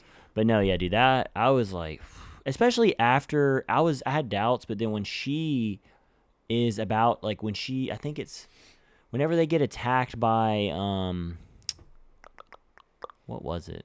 Maybe the tenor, all the tenor, yeah, the that's dragons, what it was. And they're getting start coming out of the ground. savaged, and yeah, and I think Mord maybe is or not Mord. Bjor, he comes back. No, but who is she trying to save? She Gwynne. She tries to save Gwynne. That's who it is. Yeah, that's what I meant. Yeah, Because the tenor then, gets on his back and picks up a rock and smashes it into his Oh, head. I'm just yeah. like, what are these little dragons? How Dude, do they these guys have are savage. thumbs? They got- Like, what are they? Yeah, and so when he goes back to save her, dude, I'm like, all right, we can trust him. Because he clearly, that is the other complex thing about it, is obviously that their relationship's not over, bro. No. And it's Because also complex because you kind of get you it, get but where you he's don't. coming from. But it's like, did he have to do that, dude? Why can't y'all team up? I don't understand. Yeah. He just won that battle, too. Like, you just betrayed Yeah. all sense of honor. Like, which seems like what everybody's about. Yeah, and so I don't know. It is. I guess Agnar isn't. Obviously, he's not to skip to Varg, but I mean, he's no Glornir. No. So, which obviously, you find out why he's not. Because, Yeah. But So that is the problem. Like, he has slaves, essentially. yeah. Like thralls that have collars on them. And that also brings together why Bjor is constantly going over and eating dinner with them. Playing with knows the their son. names, playing with the kid. It does make sense. You just think that I guess they could talk it out, but I guess again, it's a dark world, man. We ain't talking about nothing, dude. If you don't show me, especially what's with up, the then stakes, whatever. they're like, we're about to wake up a dragon. We don't have time to Yeah. like battle over this. So you kind of get it, but you do sit there going, did you have to kill Agnar? But at the same time, it's like, all right, he like How has does it slaves. end again? How does that POV end? Elvar? Yeah. Dude, she's laying on the ground with Gwynne and watches Leekrifa savage the three sisters, or two of them, because one of them, I think one of them's alive. So one of them just, when Leekrifa breaks out, so before we get that, Ilska the Cruel, after Agnar gets killed, goes and does this seance, brings Leekrifa back to life, or like out of her dungeon. Leekrifa pops out, and the three sisters that the tree woman who guards that area mentioned, one of them, when Leekrifa breaks out of the ground, one of them like falls on the ground and rolls over, a red-haired one with like wings on her or whatever, and that's the only thing you hear about her. So you don't know if that third sister is actually dead. She might just be unconscious or injured or whatever. So the two other sisters pop out, and dude, they about killed old Leekrifa. Yeah. About killed her, which I thought was so cool. It's also really sad because you just lost two of the seemingly most powerful people alive. They cannot help. They did anymore. everything they could. The tree girl's dead, right? Yeah, they freaking Ilska lit her on fire. Just went. Pff. They're all dragonborn, Yeah. so they have firepower. What's I his face? guess. Is still in the ground? That Who? was an L for him, dude. Is it Sigvat? Yeah, dude, he's still wrapped up in vines, which He maybe didn't even get to it's an fight, L, dude. but maybe it's not because he got to stay out of that situation. Yeah, bro, but I feel like you could have turned the tide because that is the thing, man. Is she ends up putting them over near, I guess, the carcass of something, and so they end up kind of standing their ground and like pushing back, right? Yeah, Because they it looks like almost they're about to start get winning over. the fight. Yeah, Like they're doing really good, which kind of indicates they're probably Battlegrim are probably just better warriors yeah. than the. But it makes sense. Like if you're a tainted, You might you rely can on that too lean much, on that. yeah. So it would make sense that they're not as good of warriors of just straight up humans that are bat warriors. But so the way that ends is with Leekrifa kills the sisters, kills a couple random other people, like eats a horse, and then turns into a human and is like, so what's happened? Like, and talks to Ilska for a minute. And she needs she's to go like, somewhere, right? it's been a while. And she's like, all right, I want to go to my home. So Turns back into a dragon, flies away. Ilska flees off with all her people. And Elvar's last words in her part of the story are, what have we done?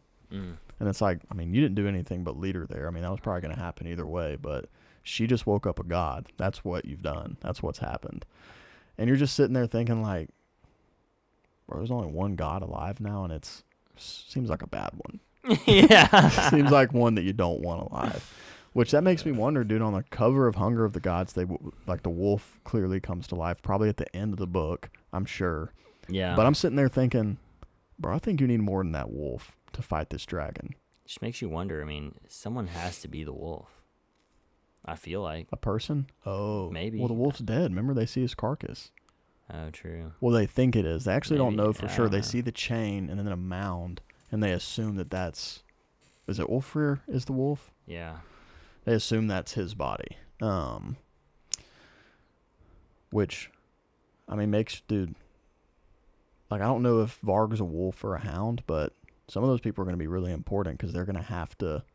Like, it seems like it has to be the tainted children of that god that wake that god up and bring it back to life. So...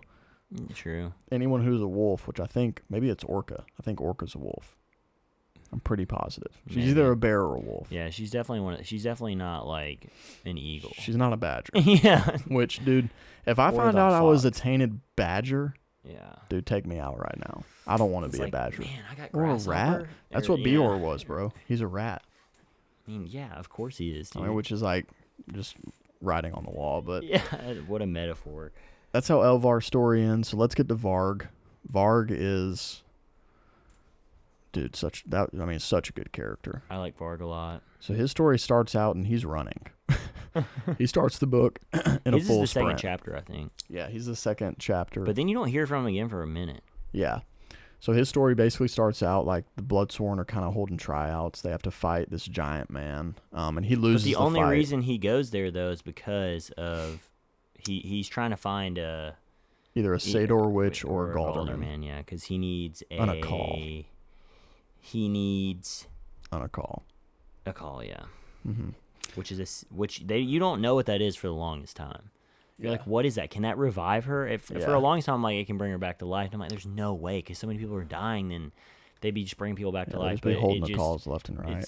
So this is what sucks about this one not having a glossary, which mine does. So my Kindle, I read it mostly on the Kindle. Jesse read the physical book here. The physical book doesn't have a glossary, but in the Kindle it does. And so, I mean, it defines what that is. And it says it's a ceremony that reveals the last moments of the dead. So, like, I guess I could have known what that was since the very first time I read it. And I feel like that's going to end up being something really important. Like, Of who kills her. I feel like that you're going to find out that it's a character It's you Orka. know. Oh my god, dude, can you imagine, bro? Yeah.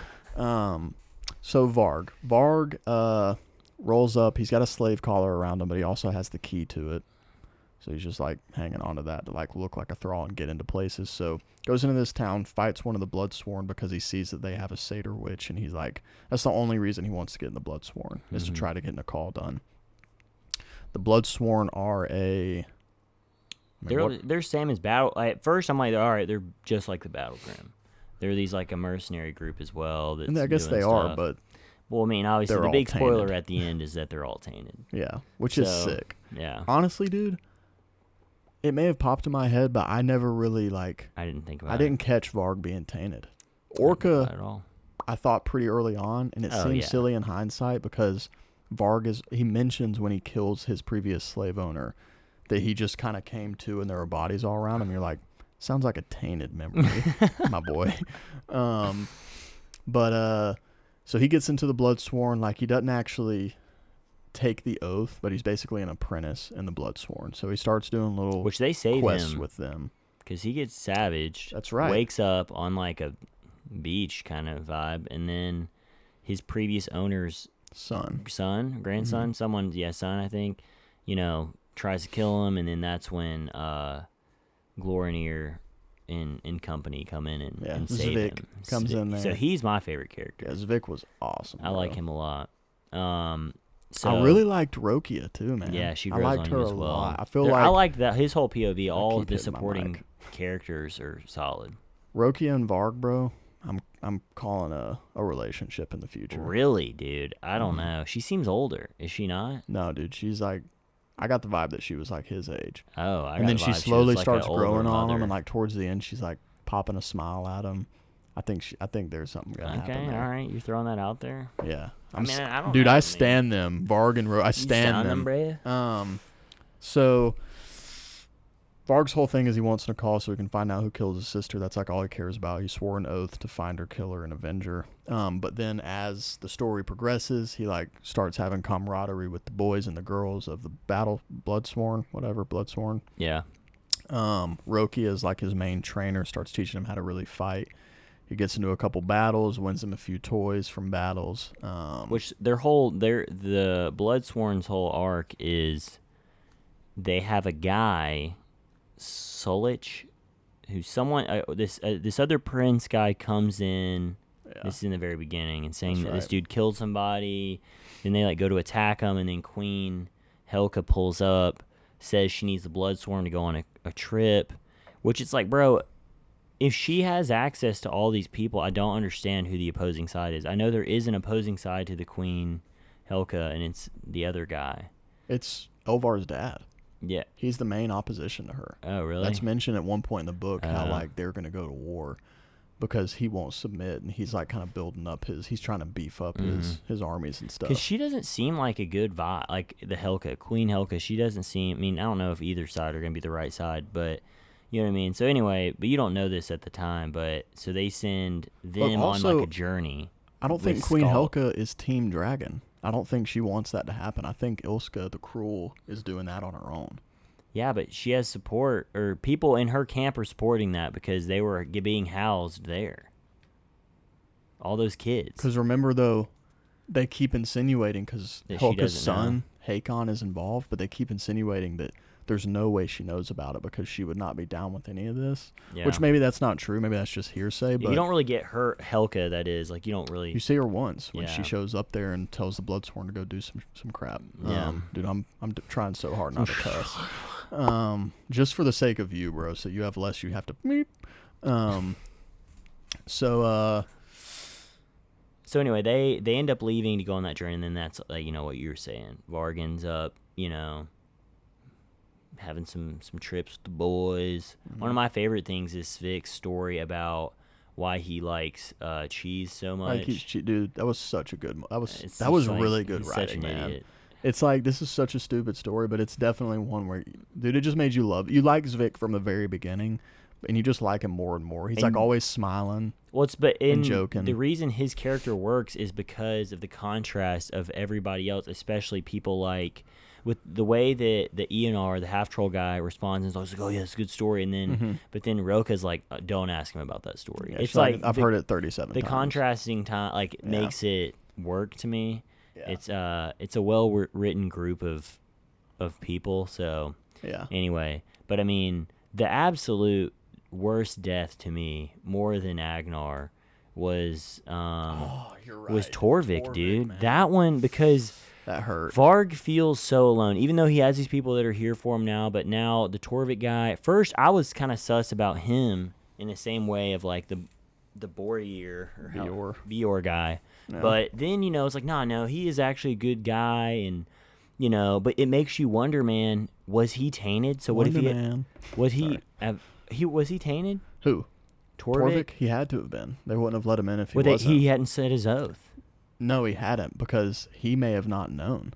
But they know. They don't let anybody apprentice. See, unless they I know. was under the. I guess that makes more sense. I was under the guise of, they'll let people in to try it out, but like if they can't figure out if they're tainted or not, then that's how they don't make the cut.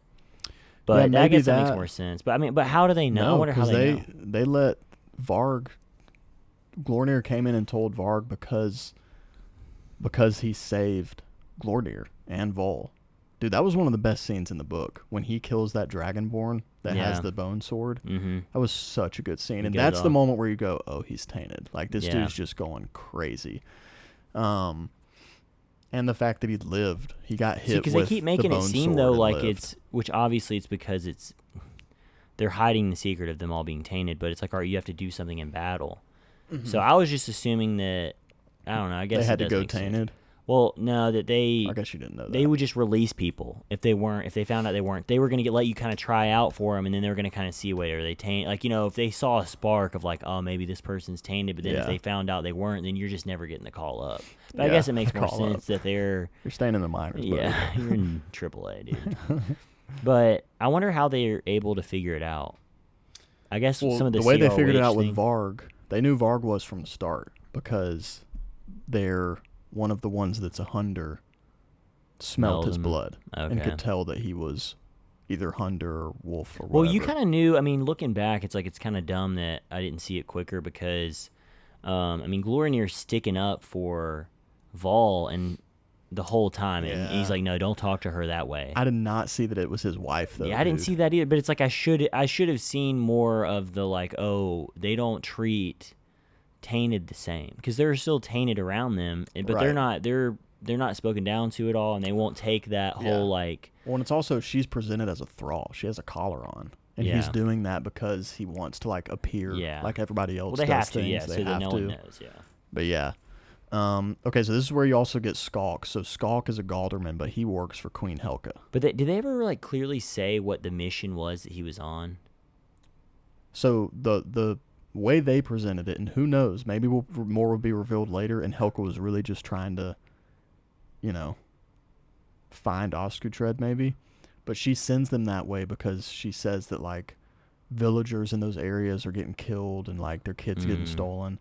And then she's like, we're short people. Right, yeah. And then they show up, and all the people that she had actually sent are hanging in trees with their entrails hanging out. Yeah.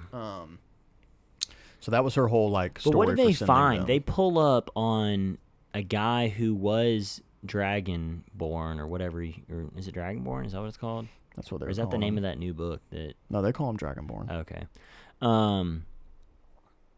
And they're just making them. What are they making them do though? They're like in a work camp of some kind, right? Or is that more of the? You know what I'm talking about? Yes, I remember what you're talking about. I feel like they were doing something. Yeah, they were in that cave, and that's when they see the Dragonborn, like... And they're, like, digging it out. Oh, because there's, like, stuff in that cave, right? Yeah, they end up going in there, and there's all kinds of riches in here, like... Okay. So they're just like digging God that cave stuff. out. Yeah, they're whatever, just mining, excavating. basically. Okay. So... Yeah, I mean, the main thing of Varg's story is you end up... So, the whole battle happens outside that cave. He kills a Dragonborn, but he gets hurt really bad. He wakes up. God, and everybody's like, dude, you just did some Saga Tale-esque stuff here. Like, that was epic. And then Skalk walks in, and he's like, Vol's standing there, and he's like, got an injury on my knee. Can you look at it for me? And then as she bends down, he freaking, like, knees her in the face, knocks her out. They kill freaking Torvik, bro. Stab him right in the throat. And, dude, when he's sitting there dying, Varg is screaming, put a sword in his hand, put a sword in his hand. Oh, like, dude, that hurts, man.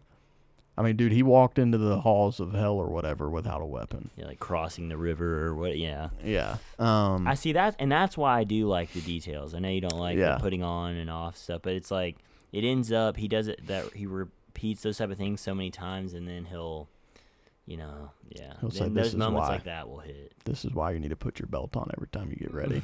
What Andrew's referring to is one of my few knocks on this book is that every single time a person does anything and they've been sleeping, he uses up 3 or 4 sentences worth of words talking about them putting their clothes on and putting their belt on and putting their sword in their belt and putting their helm in their belt. And it's just like, dude, I get it. Just explain that once and then say, Elvar got ready. And then she walked. Like, I don't need, but you're right. I mean, I didn't really bad. pick up on it as much as you did, I guess. Every time it It's happened, only like I a was like, sentence, so I'm like, I mean, Man. then I'm like, my eyes just went, all right, I'm down. It takes me 0.2 seconds to realize what's happening, and then I just, look at the next line. see, I don't do when that. you read, dude, do you have trouble with like keeping your eye, especially like once a battle scene's going on? Oh no, like, dude! I'll start a paragraph, and as stuff starts happening, I'll read the end of the paragraph, and then I'll go back up and finish the paragraph. See, I do it all the like time. Unfortunately, like my eyes are just they just want to see, and so I'm like having to like keep my eyes only here, Yeah. just because. Dude, I'm like we've looking both to been see smacking who. the crap out of our mics in this That's episode. fine. We didn't hear. I don't hear it in the thing, so I'm sure heard it's it. fine. I heard that. This? Yeah, dude, stop. That's not that bad. Yeah, but it's annoying.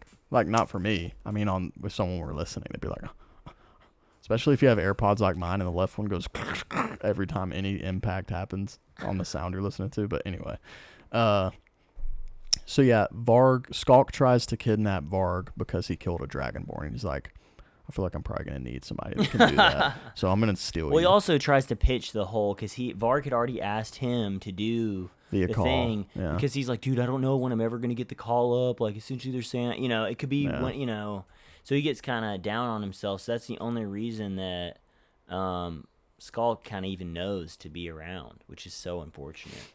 Yeah, it's a bummer. Or else that probably wouldn't have even happened. Yeah. But so they try to steal Varg. He tries to fight, and then Skulk knocks him out. The next time you see Varg, he's back with the team. Okay, appreciate it. Sick. Bark a little more. Rush.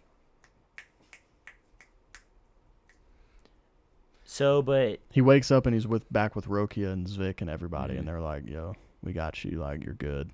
And he's like, "You're good, but Torvik's dead." But he's not. Yeah, but Torvik's not good. And Vol's gone. But they killed what's her face. They killed, I think. There was like another person. I didn't write their names down because I felt like they didn't matter, but I probably should have. It was like Skulk's two like little sidekicks. Olvir. I think one of them gets killed. Yeah, Olvir. It was a guy.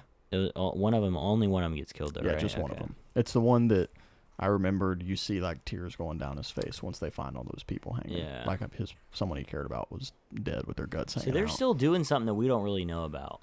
Yeah, I don't really understand what Skulk's, like Helka's specific thing was, because clearly she had an ulterior motive to where Skulk could make the decision to betray the Bloodsworn and then go off and do his own thing. But then he also wants to capture Orka, and he like wants to ask her stuff. So you're like, what is he trying to figure out? But he didn't know about the kid thing, right?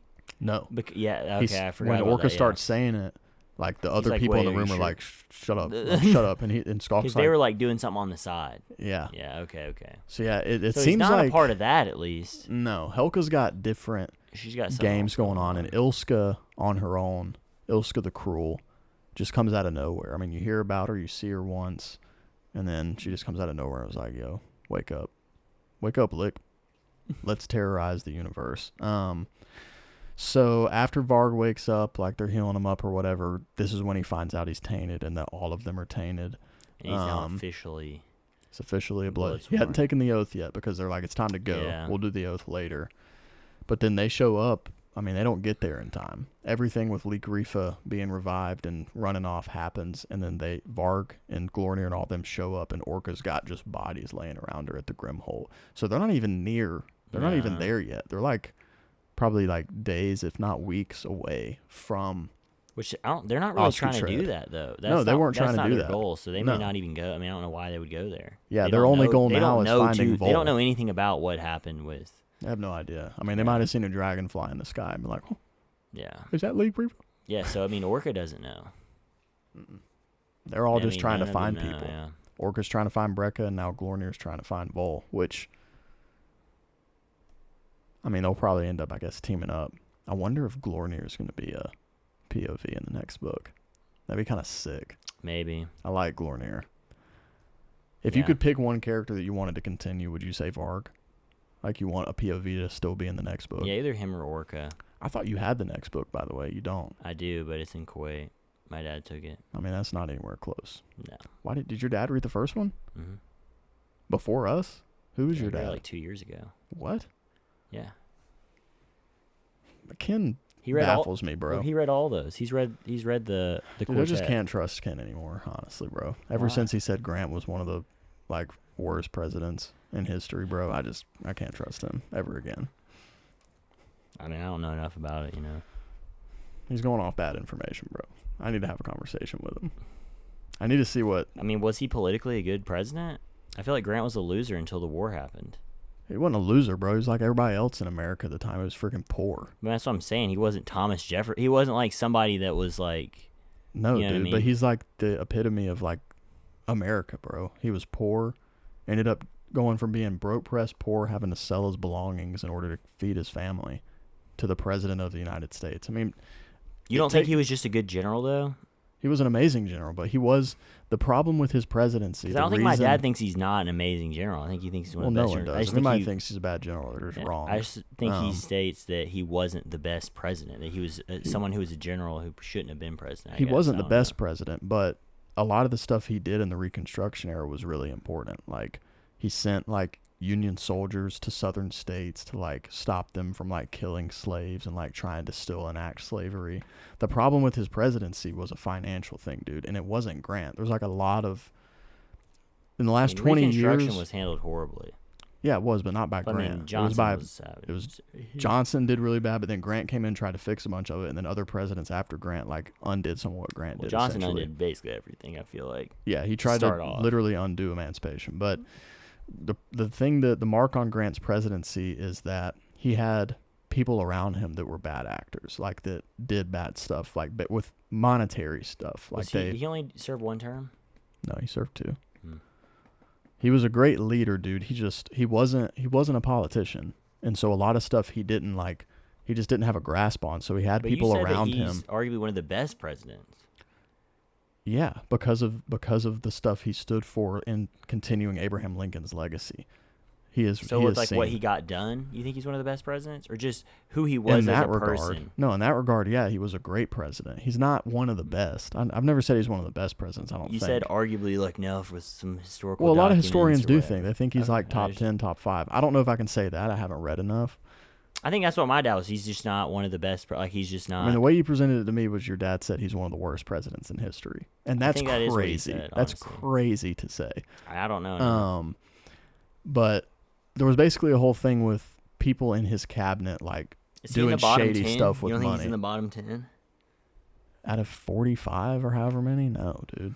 There's so many presidents that have been bad, dude, and a lot of them. Oh yeah. Were recent. But there's horrible, dude. In the first 15 presidents, bro, there were some bad presidents. I mean, you want to talk about Martin Van Buren? I mean, he wasn't there long enough. What, one term? I mean, what does that mean, though? He's still a president, if we're talking about a list of all of them. Oh, yeah. I mean, I'm not saying he was good. Yeah, I mean, I'm just saying. Luckily, he wasn't, like, there 2 terms to, like, really do damage, I feel like. Yeah. And, I mean, to your point, yeah, part of, like, my argument is more about Grant's character. But he wasn't a bad president. Something bad happened while he was president that shouldn't have, and is definitely a mark on him as a president. But overall, he was a good president. He had to deal with a lot of stuff, dude. He essentially held the country together after the Civil War and during the Reconstruction era. Like, there was a lot that he had to deal with in that regard. And, yeah, maybe a better politician or a better, like, maybe someone would have done better. But because of who he was as the general of the Union Army, he became president. So, yeah, he definitely became president based off that, but... I think that's probably his point. But if I had to guess, I haven't talked to him. Yeah. I don't have enough. I mean, I'll definitely have to talk to him, and don't get me wrong, Ken knows more than I do, for sure, about history, so... He has a very specific view, though, like, on different historical things, for sure. I mean, like what you were saying with Guns, Germs, and Steel. Like, I mean, he thinks that book is ridiculous. Yeah, which... So, I mean, but again, that take alone is like... I mean, I'd have to hear what he says, but... Dude, nobody backs their work up like Jared Diamond does. So it's like kind of... I haven't read... It's kind of wild to hear him say that. Does he also really like Mein Kampf? Yeah. I'm just kidding. Shout out Ken. Ken knows more than I do, so who knows? I might have a conversation with Ken and be like, all right, everything you said's right. And it's also coming from one comment he made. I actually haven't had a conversation with him. Yeah, I haven't followed up either. Grant's like my favorite historical figure, so if I hear that, I'm like, what? I think I told him he was your favorite U.S. president. Maybe is where I messed up, and so he's like, he wasn't that good of a president. He's not my favorite U.S. president. So, yeah. He's my favorite historical figure to read about. Yeah. Or just, but you could say, but someone being your favorite U.S. figure is different still than being president. Yeah, you know what I mean? So, for sure. Yeah, that's what I'm saying. He was definitely he's my favorite person to read about. He was by no means the best president we've ever had. Yeah. I mean, dude, if you say someone other than Abraham Lincoln was our best president, it's like, come on, dude. He's a shoo-in for the best president every time. Yeah, him or Donald J. No, I'm just kidding. The Don. The Dawn of our time. One of the worst deals in history. So anyway, back to nice little American history tangent. Nothing like John Gwynne stirring up how I feel about Ulysses. I mean, ooh, that was rough for the audio. Got my Ron Chernow Grant biography right up here just so people can see it. If they're ever watching the video, they can just be reminded of who the man is. Ulysses. So I think that kind of ends. closes up the story. It ends with Lee Khalifa being You end on a cliffhanger for sure. big cliffhanger. I mean, you find out some In pretty multiple crazy areas. things. Is Brecca still alive? And then, especially because What's-Her-Face is basically talking about how they're going to do something big. Which, what is that? Still the kids. That's what I don't really understand. I think it was waking up Lee Khalifa, and who knows, maybe they want to wake up more. But what did they do specifically to help do that? Remember, they all they cut their hands, cut the kids' hands, and they basically got possessed for a minute and holding up their hands and and then woke up. I think that's their main importance. But now I mean, you don't know if Brecca was in that group, but what is he tainted with? Because I think Thorkel and Orka were two different things, but how does it work? Can a wolf and a bear tainted person have a kid and it be dragonborn? Are the bloodlines intertwined? Who knows, dude? He might have both powers or whatever. Dude, what if he's like an avatar and he's got all of them? Maybe, dude. What if he's dead? What if you find out he died died right after he got kidnapped? Yeah. Oh yeah, we dropped him in the river on accident. We actually never kidnapped him. I think he's still back at your house. I was oh, he was out in the garden. We just missed him. He got eaten by a real bear. He was taking a piss. It's just what? Oh, it's crazy. Okay. So that's pretty much the summary of the book. What was your favorite scene? My favorite scene? I guess the most memorable is definitely Torvik getting killed. That one just cut so deep for me. That was rough. But I will say one of my favorite parts of one of my favorite sub storylines was Orka kind of training Mord and Liv. I like that. Her. Yeah. Because you can tell at first she's hesitant, doesn't really want to, and these are two kids that she don't want to. They be don't know. They're responsible just for kind of him. lost Yeah. and they're just kind of looking for guidance and so I liked that, and I hope that kind of does continue, which I think it will. But I mean, the Bior, I mean, that was it. That was the biggest what? I just was so shocked. That was crazy. That was the scene that shocked me the most. I think my favorite scene that I got really hyped up for was when Varg kills the Dragonborn. It just got me so hype. He just all of a sudden got so lit and was I'm not letting him kill Glornir and Vol. Because there's a cool scene with Vol. She shoots some something at the Dragonborn and holds freezes him to where his he basically starts going slow motion. Yeah. And then he finally releases from it and blows Vol back. I really like the training scenes with Rokia and Varg. See, Svik is still my favorite, so every time he has some type That's of a good call, chirp, dude. I think he might he's be my favorite minor character for sure. Yeah, no doubt. I hope we see more of him. Dude, I hope John Gwynne doesn't hear this because he's just going, oh yeah, I'm going to kill him. He already has it written for sure, dude. This is already finished, if I had to guess. If I had to make a really big guess. Uh-oh.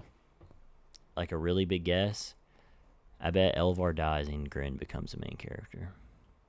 Dude, that would be crazy. That would be really cool, actually.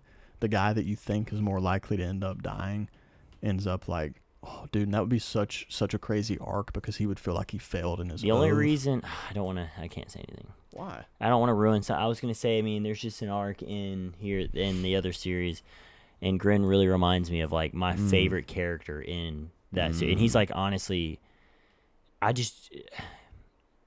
there's another character in Joe Abercrombie's first trilogy that I like a lot, but I honestly he might be my favorite. Like I'm trying to think of another character that I like more than him. Like there's some Stormlight Like characters over that all are the close. books you read, Yeah, you're telling me there's a he's my character you like more than Lift? barely. Yeah, because I mean he's probably my favorite character ever. And so anyway, he reminds me of this guy, but so there's no way he does that though. But I think one of the main characters I think is gonna die. Like one of these POVs, Yeah. I think. And I feel like it can't be Orka or Varg, so it would make sense if it was Elvar. I just don't know, dude. I'm gonna be honest with you. I've read like after reading his quartet, dude. No one's safe. A POV dies in the first. Maybe it's the second one. I mean, he's not afraid to. Dude, POV characters are not safe. That's all I'm saying. So I mean, maybe they don't, but I mean, I know people are dying for sure in this next book. Yeah. I just don't know who it is. I just have a good feeling it's going to be a POV character, and then someone else is going to be.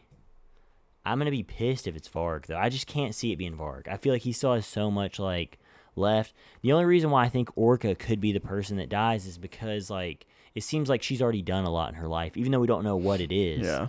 She's done something. Yeah. So, whereas Varg hasn't done really anything. So, like, and again, he's still got a knows? whole story to, like, finish out with him getting his call and finding out who killed his sister. But, dude, does he even know? Oh, the only reason he knows his sister is dead is because they were, like, tied together. He felt it.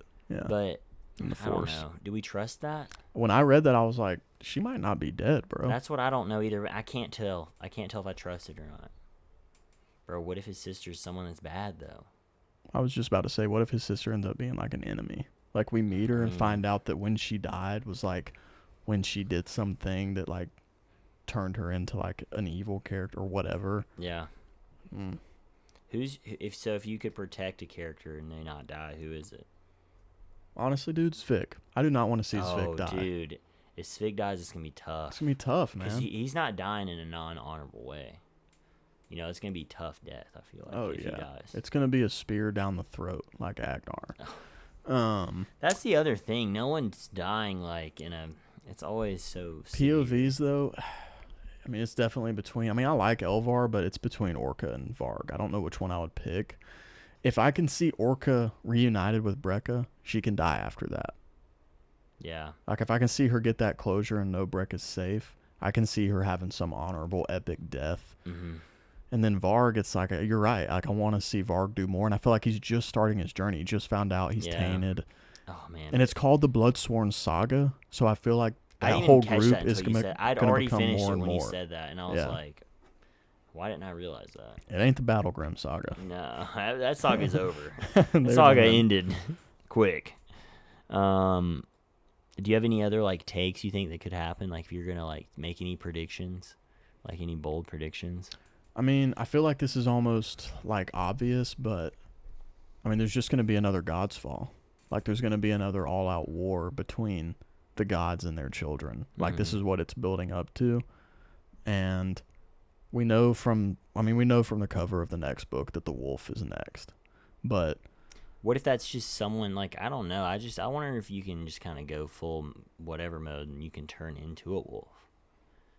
Maybe that's something they haven't discovered yet. But my prediction, like, overall is that, like, the people still, like, in the end, like, at least the good guys, if you will, still have the resolution. Like, even if one of the gods ends up being cool, like the wolf maybe or something, there's still going to be a point where they're like, the gods, like, we can't share this earth, so we have to kill all the gods. And I feel like that's what's the final arc of this book is going to be killing off all the gods. And who knows, man? Dude, I'm going to go ahead and make a big guess on someone who I think is going to be the POV character for the next book. Who? I bet Bior is a POV character. Oh, dude, I bet he is. Because we're going to have someone on the other side to know what's going on over there. That would be a good one. Because right now we don't. And we don't know anything about... the Raven Feeder, like, we don't, that's still like a mysteria over there. So, yeah, if I had to guess, dude, are you gonna look it up? Who is it? Bro, it's the same three. Is it actually? It's Orka, Varg, and Elvar. Interesting. Yeah. I thought for sure there was gonna be another one, man. It makes sense though that, like, like it would have made sense if he did change it up, but it makes sense in a different series that he's doing something a little different. Yeah, that's true. Since you said that there's multiple. And I haven't read this other the trilogy after. It's in the same world. I wonder. It's kind of crazy though, man, because when you just said that, I really liked the idea of getting Bior as a POV cool? to like get the different side and like learn some things. Because if he still cares about her, he's still gonna want to meet up with Elvar. When he tried to get her to join them. That's what I'm saying. So like, even if he goes off and does something else, like in the back of his head, he's still gonna be thinking about her. Which is also just like, how dumb of a guy can you be? Hey, I just killed your father figure. Join me. It's like, what are you, Darth Vader? Like, come on, dude. I'm trying to think back if he ever like tried to figure out if she would turn beforehand. Dude, that just reminded me.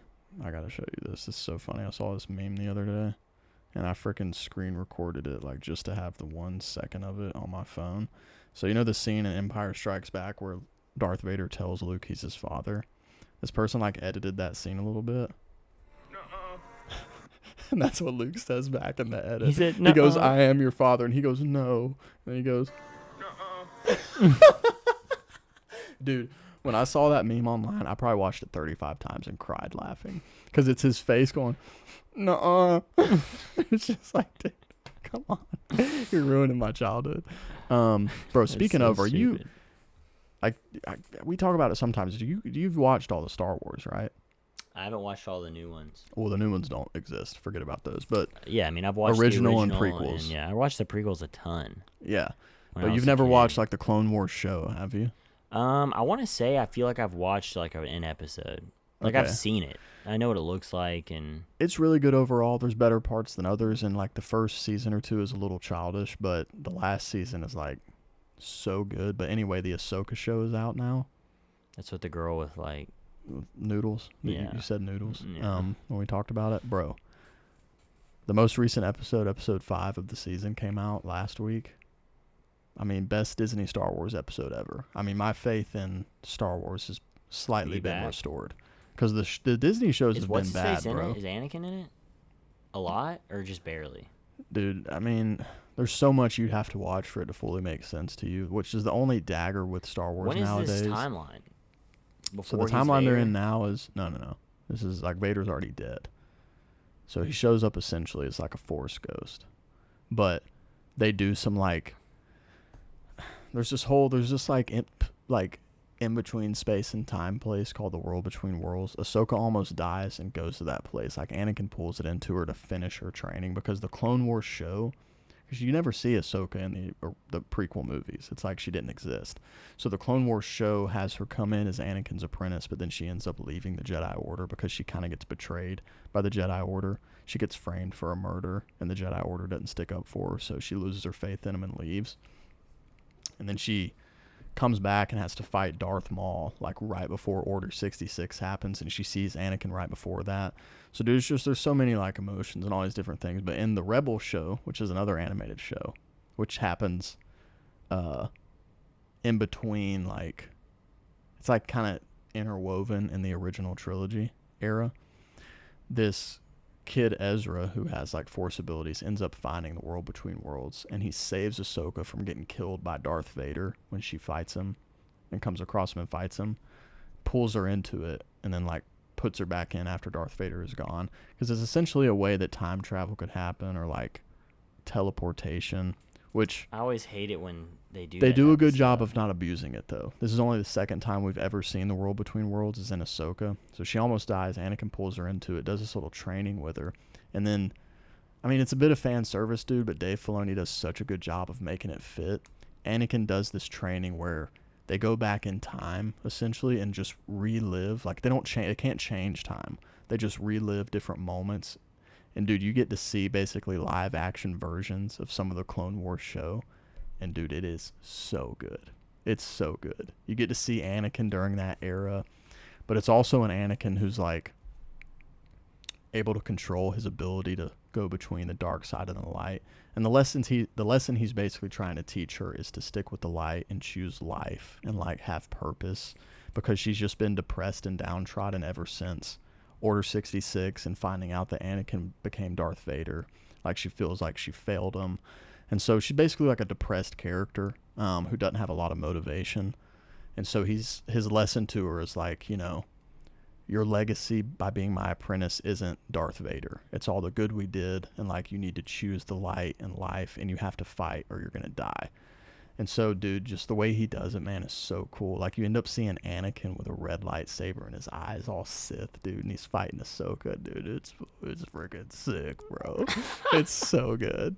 And don't get me wrong, everything that's Disney Star Wars has flaws, and, like, it just is what it is. But yeah, if you're a true Star Wars fan, but you're also a grown-up that can be logical, everything in Star Wars is flawed to some degree. Yeah. So, like, it just is what it is. It's just what happens when it doesn't come from, I feel like, a book. Yeah, like, everything was a movie, and, like, even the original trilogy, bro, when he made A New Hope, it wasn't called that, and it wasn't considered Episode 4. And then, you know, Luke and Leia kiss. They weren't brother and sister in that movie. George had not decided that until later, after that movie came out. And then he just turns it into a whole thing of, oh, well, they felt a connection, but it's because they're actually brother and sister, and they're both Darth Vader's kids. But when A New Hope came out, dude, he hadn't decided that. It wasn't part of his story. It wasn't fully finished. Yeah, and Anakin wasn't. It's a shame, though, because it's such a good idea. Like, the whole Jedi and Sith, like, thing, orders are so cool. Like, as far as ideals, because, like, that's the thing that I love about fantasies. There's always these orders. Like, whether it's the Bene Gesserits or... the Knights Radiant. Yeah, I mean, there's just always these, like, sects that are, I don't know, they're just cool. They have cool abilities, cool powers, but at the same time, there's structure within it. And I mean, in the Wheel of Time, there's a huge one too. Yeah. With girls, it's similar to the Bene Gesserits, but and to this day, bro, and especially if you dive into like the novelizations of some of the movies, bro, the tragedy of Anakin Skywalker is one of the best character arcs in anything I've ever read or seen. It's one of the best. I wonder if like I could erase my memory and like go back and rewatch those movies, if I'd be like, you know what I mean? Bro. Because it's so like, it's such a meme of like Luke, I am your father type of thing. Mm-hmm. But that, and then going backwards and then seeing like, oh wait, he's Darth Vader. You know, it's just. It really, because we all know it from a childhood, it's not a surprise. But you know what I mean? Like to have never watched Star Wars and watch it for the first time now, I wonder, you know, what that would be like to be like, oh man. Because dude, my dad I've talked to him before, because you know he went into theaters and watched the Star Wars movies. He said, because it's crazy, like as a kid when I watched them, I don't know if I already knew or if I was so young it didn't impact me, but he said in the movie theaters when Darth Vader says, "I'm your father," he said everybody in the theater was like, what? Like screaming. They had no idea, bro. Can you imagine how epic that would be to experience that not knowing? Yeah, that's what I'm saying. Yeah, we never. But that also was not George's original plan. His original plan was Darth Vader killed Anakin Skywalker. And then he turned it into a whole ethereal thing of, well, the evil version, Darth Vader, killed the version, Anakin Skywalker. But he never really did, because Anakin comes back in the end. But George he came up with something amazing, but his execution was not great. I mean, long live George Lucas. It's amazing, but there are a lot of just like, if you really dive into it, you're like, man, this stuff is holding on by a thread. And it's a thin one. Oh, man. So anyway, Shadow of the Gods. Great book. I'm definitely sold on John Gwynne. I'm going to eventually get into that. What's it called? The quartet series? The Faithful and the Fallen. Faithful and the Fallen. We got Malice, Valor, Ronin, and Wrath or something. Ruin and Wrath. Run. Dude, real quick before we get done. So, as I told you, started diving into some Reddit, and so I posted in the subreddit Just Fantasy, and I titled it New to Fantasy, and I wasn't actually like hoping it, because I already know what I'm going to be reading over the next so often, but I just kind of wanted to see what people said, and I basically put in there like, I'm new to reading fantasy. I read a lot of nonfiction. I've read a lot of Sanderson. I've read Tolkien, and I'm reading Shadow of the Gods right now, but I want to branch out. Like, what are y'all's recommendations? And I put in there, like, I really, really like Sanderson a lot. And then I said, is Wheel of Time where I should start? Y'all let me know. Bro, one dude comments, and he got like 15 downvotes. I think I saw this guy. He said Sanderson sucks. Bro, he literally put, I guess it's at I'm not going to lie, dude. He said some stuff, and I was like, he kind of made some points, but he said, keep in mind, Sanderson is one of the worst authors in the genre, so you literally have nowhere to go. Terrible take. The whole world is out there. And I I was trying to be like cool and like Yeah, kosher. you handled that really well, honestly. It's like I've never heard that interaction. before. He's got the highest rated book on Goodreads with 10,000 plus reviews. I love his writing, but again, I'm not proficient. And he said it's like reading a video game or poorly written YA, which, dude, that's a bad take. It is a bad take for sure. I have felt what he feels though. But you know what his first recommendation was when I said, okay, well, what are your recommendations? First Law, wasn't First it? Law yeah, was the dude. first one. And when I saw that, dude, that's when I'm like, all right, I know now why he said that, dude. Because if you read First Law, it is so much different. But at the same time, like I can read First Law, and it's in my top 5. I think it might be 4 or so. Mm-hmm. You had it under Sanderson, but it wasn't. Your top 5. I still have. It's just the like. It's more what I appreciate more about. Like I like First Law's world more than I like Sanderson's world, honestly. But when it comes to, like, for the world itself, but when it comes to like the mysteries of like how he reveals information and the complexities of things, I mean, that's not what Abercrombie's trying to do. It's a completely different like type of writing. Yeah. So I guess it's just not for him, but I mean, that's a terrible take, dude. I still think Sanderson is the GOAT. Like, I have never read a book like Oathbringer to where I felt like what I felt, and even the same with Words of Radiance. Like, it's such a bad take. So for the times where I'm like, man, this feels childish, it doesn't matter because there's so many other parts that are amazing. I mean, so good. So I got several First Law recommendations, several Dark Tower recommendations, and I got one called Cradle a few times. The Cradle like series. Honestly, dude, I got a lot that I like looked up. I went through and looked at some of them. I got the Powder Mage on there. That was recommended. Red Rising a few times. Codex Alera. And then I got a few just Malazan. That one a few times. Malazan. Well, I think it is Malazan. It's also like a 15-book series. Oh, yeah. It's like the Wheel of Time. And then I got the mods. That one's like super hated. Really? Well, it's like very. It's either like love controversial. Or hate. Yeah, either people either love it or they hate it. Interesting. I've from what the reviews I've seen, it's like a great value version of the Wheel of Time. Yeah, is what it seems like, but that could be a hot take. I don't know. I haven't read it. I mean, I will read it for sure because it's so popular. But and then the mods came in there and said, "Hi there. Unfortunately, this post is not a good fit for a top level post. It would be a better fit for our daily requests and simple questions thread." And I'm just like, what freaking losers are out here modding these freaking subreddits and saying that it's not a top? I mean, it just made me want to delete Reddit. I was like, this is so lame. It makes you wonder, though, if you were to repost that same thing and whatever they were saying, I wonder if you get more responses. I mean, I got 40 responses. I only got 5 upvotes. I had 8. So somebody went in there and unupvoted it, which I was like, this post doesn't mean anything. What made you unupvote? You have no takes. You're not making a stand. I'm not making a statement. I'm just asking a question. Yeah. I'm asking for. You should repost it in whatever thing he said and see what they say there. Yeah, I probably will. But anyway, it is curious to see what people like. I mean, obviously, I don't agree with that guy's take of him being the worst in the. He got so many downvotes, and he said he knew he would. Yeah, he didn't care. I mean, honestly, I respect people like that though, because he's not. I mean, it would be so easy to come in and be like, "Yes, Anderson's the GOAT." Yeah. Because like everybody's saying that, and so I do kind of like understand what he's saying. Because in a weird way, it's almost not fantasy. Like, it is fantasy, but, like, it is so different than, like, this is what I would say is when I think of traditional fantasy. And then the Wheel of Time, like, pushes the limits a little bit, too. But, yeah, Sanderson is just his own breed. Like, he's almost created his own thing. So, like... And I can get if maybe you don't like the books for whatever reason, but to act like his writing isn't S tier is insane, bro. Well, especially if you've ever finished his book and, like... If you've ever read anything, I don't know how you read any of those books and don't at least respect. I wonder if that's what Coulson thinks when he reads it, though, and that's why, you know? He was just about the internal dialogue. Like, he didn't like it. I think he felt it was really slow, which the Way of Kings can be a little slow, especially in comparison to words and I will say, though, I do think his writing, like, after going back and reading John Gwynne and stuff, like, there are times, though, where, and I don't know enough, again, about, like, the literary devices and, like, just certain, like, hardcore literacy like reasons, not literacy, literature reasons, but it doesn't feel as serious. Like, obviously it is serious because there's moments like, not for spoilers, but within Oathbringer, obviously, where it's like, I mean, this isn't,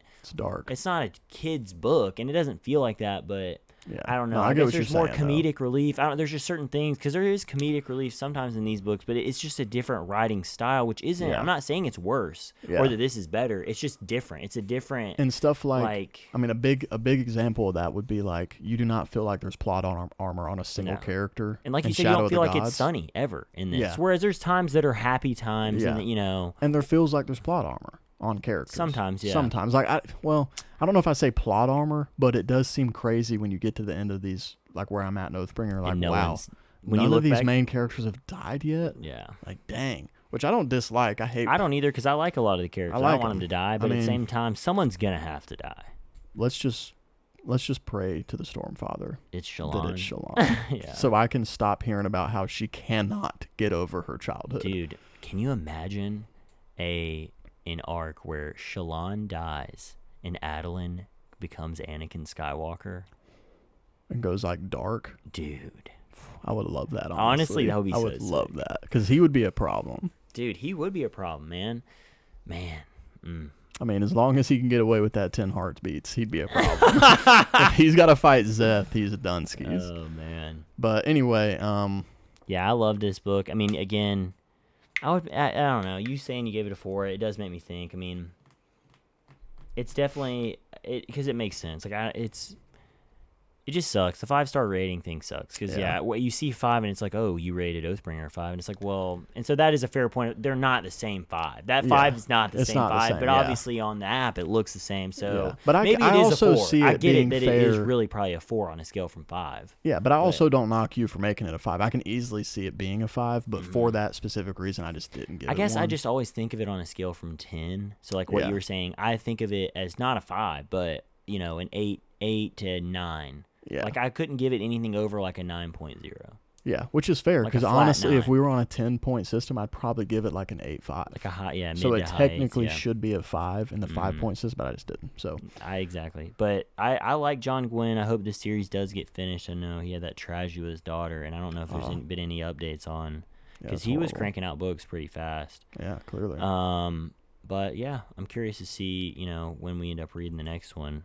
Yeah. Hopefully sooner than later, because I don't think the other one's out yet. But yeah, I definitely could see myself diving into the next one. It'd be post Rhythm of War, but I could see it happening soon. So yeah, coming up, we probably have Rhythm of War in the next few episodes. Hopefully the Silmarillion, Napoleon, the Wager. We're actually going to be having another guest booktuber eventually. Whenever we get the Wager by David Gran, whatever it is. Gran, yeah. So yeah, stick around, like and subscribe if you're watching this. Please comment too, like even if you didn't like this or whatever your thoughts are. Yeah, please, comment saying you didn't like this. Yeah, please just comment telling us to quit and we will. So, yeah, I think that's it. You good? I'm good. See ya.